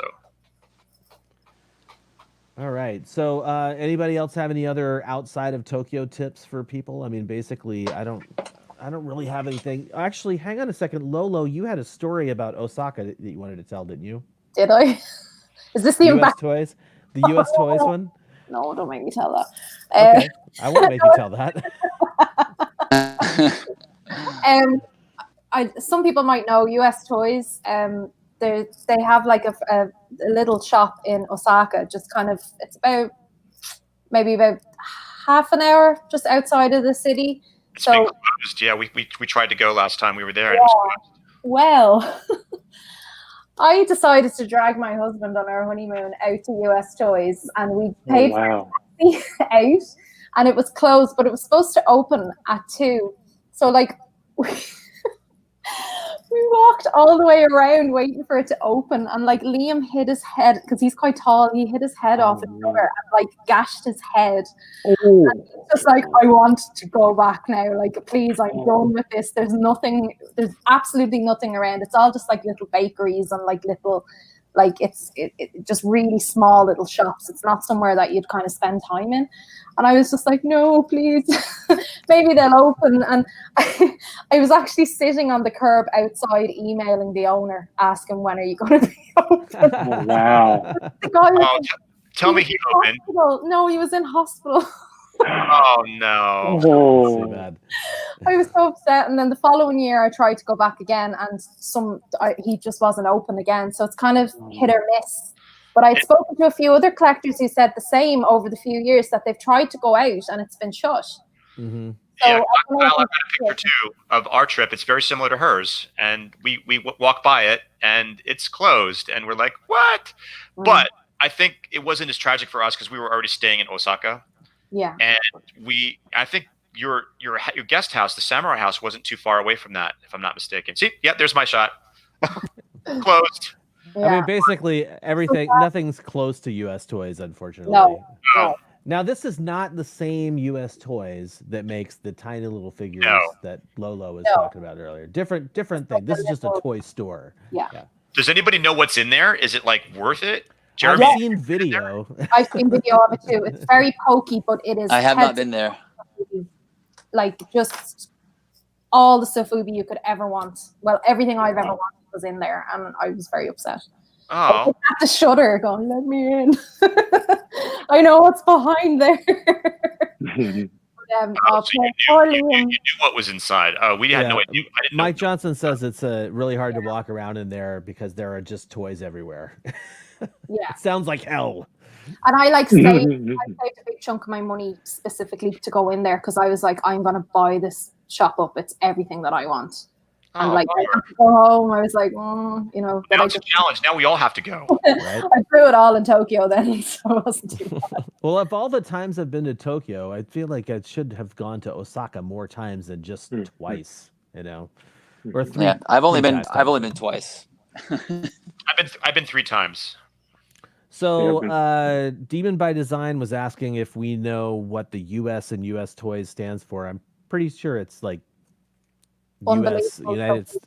Yeah, there you go. Unbelievable Sophobie. That's good. I think we should start a rumor. Yes. That's legit. Okay, so let's see what was next. I just wanted to know from the panel, do you guys have any best or worst experiences of shopping for toys or shopping for kaiju collectibles in Japan? Well, we've already talked about the best. How about I start off with the worst experiences that I've had, and that's when it's nice and cool outside, and you walk into a building, and they're just blasting the heat, so warm. And then after about a minute of being in there and wanting desperately to comb through the little boxes that they have in front of the cabinets or put your face up on the glass to see what's all the way in the back of the cabinet, I'm just sweating so much. And my face gets warm. I had a video from one of the DNA exhibit things that I went to, and Gretchen thought that I was really embarrassed when I was as a picture of me next to Ben Faruya, and I'm like, no, I am just overheated. It's it's so hot.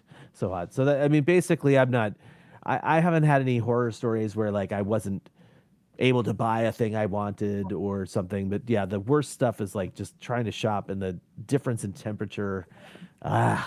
Although I did have a time in Osaka where they wouldn't sell me something because I didn't have my passport and I wanted to pay with my credit card.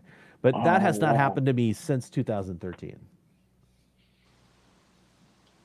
How about you guys, David? Do you have any best of or worst of collecting or buying stories in Japan? I think we've already talked about the best of, just coming across the figure that I really was after, the vintage bull mark and the Popey Jumbosaurus. Sorry about that. That was a little bit of dyslexia setting in. I think probably the worst thing was when we got our dates mixed up and we were not able to attend Wonderfest. That's probably, and it wasn't necessarily a horrible thing because, what we did was pretty awesome, but we really tried to get it so we could do Wonderfest, experience a Wonderfest in Japan, and we just had the dates wrong.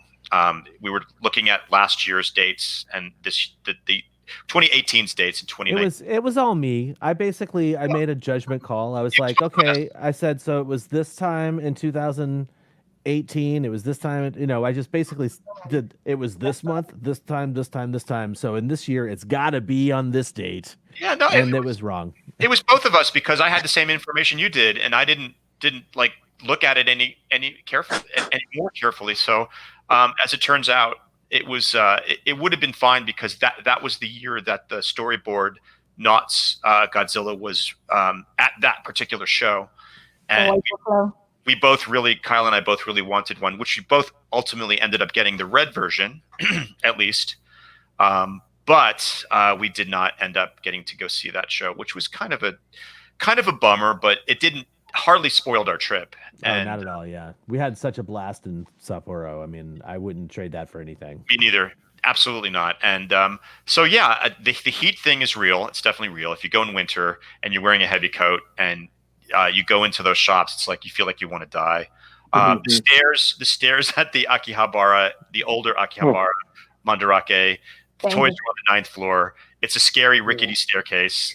The elevator's even scarier because it's claustrophobic. So either way, you got to hike up to get your toys, and not really. Everything has been like more pleasant surprise. The U.S. toys being closed, but that was just kind of a little afterthought. We weren't really like, oh my God, we're going there today. And now it's a shared story with other collectors. That yeah, it's totally a shared story. But no, I don't have anything negative at all. Really, it's all been a really pleasant experience. The buying. You can buy things with your credit card. You know, it's always good to have a passport just in case, like Kyle mentioned. They all take cash, but it's more convenient to do a credit card. I'm trying to think if there's anything that was negative, and there really isn't anything. Like real quick, the first time I went, I was looking for this guy because I saw one actually at Mike Johnson's house, and I really wanted the Pilot Ace 67 Godzilla, and they were sold out, and they were hard to find. And I'm like, well, maybe I'll find one in Japan. Sure enough, I found one in Japan, and it was actually right at the Nakano Broadway Mandarake, so I didn't have to look very far, and hand carried this guy home too. So all good, mostly good for me. How about you, John? Any bad stories or any great stories? Probably the thing that repeats over and over again when I go is just down to I'm too tired. By the time 4 or 5 o'clock rolls around, I go straight back to the hotel and I'm knocked out. I mean, it's just from exhaustion.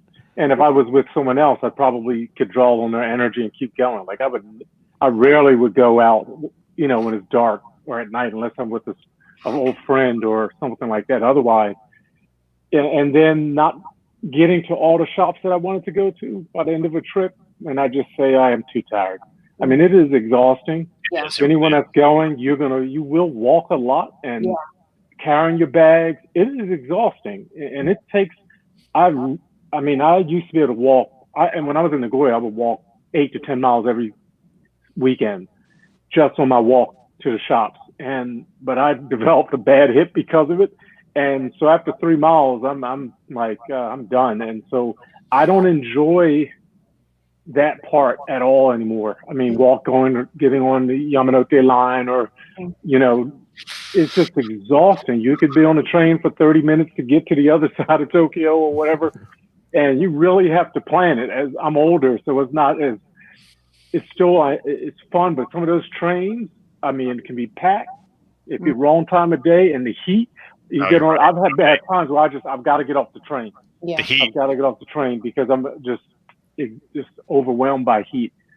So that's a challenging part of it that was always difficult. One time I was there in late July, early August back in 2016, and that heat was just unreal. I thought I could handle it because Philadelphia gets very hot. No, but that Tokyo heat I could have fainted. It was that intense. And you get bags and they wrap everything so nicely for you, but it's getting on a train. So if I could reduce that down, that part of the experience, I would. You're right. That's it for me. The heat, Kyle and I definitely can relate to the heat factor because in August, we went in mid-August, and man, like I said, New York used to suck. I've been to like the Caribbean, Tahiti, Mexico, never felt heat like Tokyo in the summer. That humidity level, and like basically with a backpack on and carrying bags, you go back to your hotel and you feel like you've jumped into a swimming pool. Like you're not drenched. You do. And you really my feet hurt. Drinking, keep hydrating because I'll never forget, Kyle, the 2 times that it was horrible. One time, Tokyo Tower, there was no shade walking back to the train. We were constantly in the sun between the buildings and the concrete. We both got back. We lied down. We're like, oh my God, hot cold towels on our head. And then the second time, he and I were trying to find a bank in Shinjuku. God. Right? And it was when Shinjuku and I were enemies. Yeah. Yeah. We were not big fans of Shinjuku that day, but definitely the heat. If you don't like the heat, everybody out there, Leslie, whoever hasn't gone, don't go in the summer. It just don't do it. Don't do it. Yeah, come in the fall. Fall's the best time to come. Yeah. That's quite. If I could add, one of the nicest things after end of a day of shopping, getting the stuff you were looking forward to or whatever, is stopping before you go to your hotel to the convenience, the convenience shops. Of course, yeah. And loading up on the good stuff. I mean, whatever it is. I've got to have my cow piss and, a little snack or a little pudding or something. D drink. I love that. Gary's energy. The Pucho or whatever. Yeah. Pocari Sweat. Pocari Sweat's my life. Yeah, Pocari Sweat. The elixir of life. We just found out that they make like a frozen Pocari Sweat to help cool people down in the summertime. Yeah. And one time I needed to actually, what did I need to get? I needed to get a nail clip because I forgot to. They have everything there. I mean, you can get whatever you need. Yeah, 7-Eleven is the greatest. Family Mart, Lawson's. Yeah, Family Mart. And Daiso. And the ATM. Daiso too. Yeah. ATM at the 7-Eleven never fails. We have a Daiso in Seattle. Lolo. Yeah, we don't have them this side, so. But I'd say my big tip for is to get the Passmo card. Oh, sorry, Jerry. Oh yeah, you're okay. I've got a delay, I guess, so I'm sorry if I'm cutting anyone off. I was gonna say one big point if you're gonna go toy hunting or toy shopping in general is pretty much any shop doesn't open till noon. So a lot of people go out like 9 a.m. thinking they're gonna go toy hunting. It's not gonna happen. No. Have breakfast, do some other things, and then have lunch, and then go. Yeah, for sure. Oh, good point. Really good point. Wow. Especially for early risers like Kyle and I. We got to do a whole bunch of stuff before we go toy shopping, man. I mean, we're up at 5 o'clock, run into 7-Eleven to get the little snack before breakfast. Yeah. Right? The Japanese breakfast is like fish and soup and stuff. It's not like what you get in America or what you used to in like Europe either. Different for sure. Yeah. It's very different. So some people can be surprised if they're staying in a hotel and they get a breakfast and it's a Japanese breakfast. Yeah. So there's McDonald's everywhere, so you can still get a McGriddle. Starbucks too. They have lots of Starbucks. Don't have a McDonald's in Japan, please. Hey, if he lives I've there. been here 15 years. When they you're introduced McGriddles, I was like, yes. Trying. Tully's coffee is very popular in Japan for some reason. I used to always get the McGriddle at McDonald's in Nagoya by the station before I would do my walk, and then when I would come back, I'd stop at Lawson, I think it was Lawson, and get the spaghetti, and they would heat it up for me, or go get some sukiya, and get some good curry. Yes. Oh man, I look forward to that. I don't eat meat anymore, but man, I miss it. There's also lots of breads and stuff you can buy and just take around with you all day, like bags of breads and things at all the convenience. And I did want to say also what I love about Mandarake. The shops may not open till 12, but some of them stay open late. So if you 10 o'clock, 11 o'clock, you can still get your shop on. Yeah. If you're awake, John. If you're awake, which I'm not. Yeah, just like you said, by 10 o'clock, I'm done. Yeah. Sorry, I'm done. But like most places in Nakano Broadway are shut down at 8. Just Nakano Broadway's probably got the shortest time span. It's like noon to 8 and it's done. But yeah, like other places a little bit later. In Nagoya, the Mandarake there is open to I think midnight. So in 2016 when I went there to see Shin Godzilla, when I went to Nagoya, I got there in the evening. So I forced myself to stay up and I walked my walk, half of it. I took a shortcut. But I went, Mandarake, I kind of went there, it was probably about 10 o'clock, 10:30. So it was nice to still be able to know it wasn't as crowded. So sometimes if you're a night person. Yeah, the only time I went to the only time I've ever been to Nagoya, I went to meet my friend in Nagoya. We went to the castle, which I thought was amazing. Yeah. And then we sort of said, she took me to her art gallery, and then I said goodbye. And then I was like, I still got time. I'm going to go hit Mandarake. Yeah. And I didn't buy anything, but I took a whole bunch of photos, and it was really an interesting experience to see an outside of Tokyo, outside of Osaka, Mandarake. Yeah. And in that area, there's so many shops. You'd be surprised. Now I know. I'll have to go back. Nagoya is a great spot.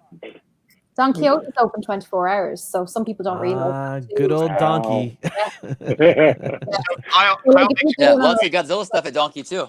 Yeah, like if you get in on a late and you think, oh, like, you know, the way for some, if you're traveling like 10, 12 hours and then you get there at night and some people are, you know, if you're not on the time, just go to Don Quixote. You can waste a couple of hours in there because it's crazy. Like, it's just, they have everything in there. So I love that job. Yeah, you get some toilet paper and a Shin Godzilla mask. Yeah. And soap. And beer. What's up, David? I was going to say you made a really good point about taking photos. You don't necessarily have to buy everything. I love going and taking photos of the toys in the toy shops. That's something that, and it's kind of like you're bringing them home with you as a memory. So don't feel like, oh my God, you feel like you have to buy everything. You can always take wonderful photos and get one or two things that are important to you, and that you see, and just the experience is worth it. Just to go and see how these things that we love so much and the place that they're sold and made. So it's not all about buying everything inside. It's about the experience, and it's about seeing, these places and getting the memory. That's what I just wanted to echo that because you mentioned something about the photographs. So one of the people watching live, Demon by Design, I think he's actually had some of the most questions that we've seen during this episode. So he just asked me what my favorite food was in Japan, or what our favorite foods are. I answered for me, which is at this moment yakiniku. It's not something I get every time I go, but it's basically meat that's grilled right in front of you. We had it in Sapporo. Good stuff. We don't need to talk too much about it, but just real fast, David, what's your favorite Japanese food over there? Probably either curry or ramen. John. I used to eat meat, so it was curry, but I found my friend took me to a great place, a vegan place, vegetarian place called in Ikebukuro, called Iron So 4 or something like that, based on a Hebrew concept. Like amazing food. Oh man, I can't wait to go back. Are you vegan now? Mm-hmm. Yeah, Nice. I've been now for almost 6 years. Oh, right on. Cool, man. Yeah, right on. Best decision that's in my hard life. to One of eat my in best Japan decisions. as a vegan, isn't it? Yeah, it's challenging, but for a long time I didn't eat a lot of meat, while there was more rice and other things. But I did love curry, and is it cocoa curry, Hal? Cocoa I'd curry, go in baby. there, I'd tear it up. Good stuff. Good stuff. I have videos that I shot for Lady Kyle in cocoa curry. All right. Well, we could definitely do this again. We could definitely have another Kaiju shopping in Japan episode. In fact, as far as I'm concerned, this could be not an ongoing series, but we could definitely revisit some of these subjects with more people down the road. I think this is probably a great time to wrap up this episode, unless anybody has anything that they feel like they need to share, because, as David just mentioned, it's been a 3-hour show so far. It's 2 a.m. in Ireland. So yeah, Lolo needs to go to bed, guys. I got two photos to end with, Kyle. Okay, what's up? To end with one photo of your haul from the 2014 trip, and my haul from the 2015 trip, so you can see what we've actually bought on one particular trip. So I think they're labeled pretty clearly. I think one is Kyle's trying to get this in a suitcase. Or Okay, so like I got that one. Okay. Right there. Yeah. That's Kyle after he's trying to figure out how to get everything that he's bought and all these places that we talked about, get him back. So And what's the second photo? Second photo is me when I have everything, my haul from 2015, David's haul from 2015, I think. It should be in there somewhere. I'm looking for it. Toy haul. No. Okay. Well, anyway, I put it all on the table, and it was actually kind of overwhelming to see. I didn't think I bought that much, but I actually did. Some of it was gifts too, because you do get gifts from some of your friends in Japan, the places that you've been. But oh well, that's a bummer. Okay, totally. I should have been better labeling them. Oh wait! I just found it. And this is there's your 2015 haul. Yep, that's it. Awesome. Nice. So there's not just Godzilla stuff. There's some Studio Ghibli stuff. There's Akimbo the White Lion, and some of the Gamera stuff was a gift actually, and just really fun, great stuff. And I can't believe I got all that home. That's the year that I bought the extra suitcase. That's that year. Food as well. I love that. You have like that people might know that there's actual shops for that fake food that are. Yeah. They're great for like display pieces as well if you want, like, because you got the little you mean like this? Yeah, but you could put in the little rice monsters, the little sushi monsters in beside the real sushi. It would look really cool. This is in behind Asakusa in Kappabashi Street. This is where this stuff is. There's lovely traditional stuff around that part. They have lovely lanterns and Daruma. Yeah. So Kappabashi is in Asakusa. Asakusa is where the Sensoji Temple is. That's a really huge, really old, massive temple in Tokyo. And then along the backside of that street, Kappabashi Street, which is also Kappa and yokai related. Yeah. That's where they sell stuff for restaurants. So the fake food, all of the utensils, the stuff you make food with, like you can get all of that on that street. It's a very cool experience. Love it. All right. Well, Jeremy just hopped back in. It's perfect time for me to say, Jeremy, thank you so much for coming to this episode, man. And we're really glad you could be part of it. And we would love to have you back on for some more shenanigans in the future. Absolutely. Thanks for having me. Sorry about my connection issues. I don't know what's up, but I'm glad to be here. Thanks for getting up. And thank you for telling all your stories. Lolo, thank you again for joining us. It's always a pleasure to see you on the Collect All Monsters episodes. Thanks, guys. And let's see. Wait, hang on a second. I got to get my end credits ready. And since this is a full episode, should we do the full thing? Sure. Why the hell not?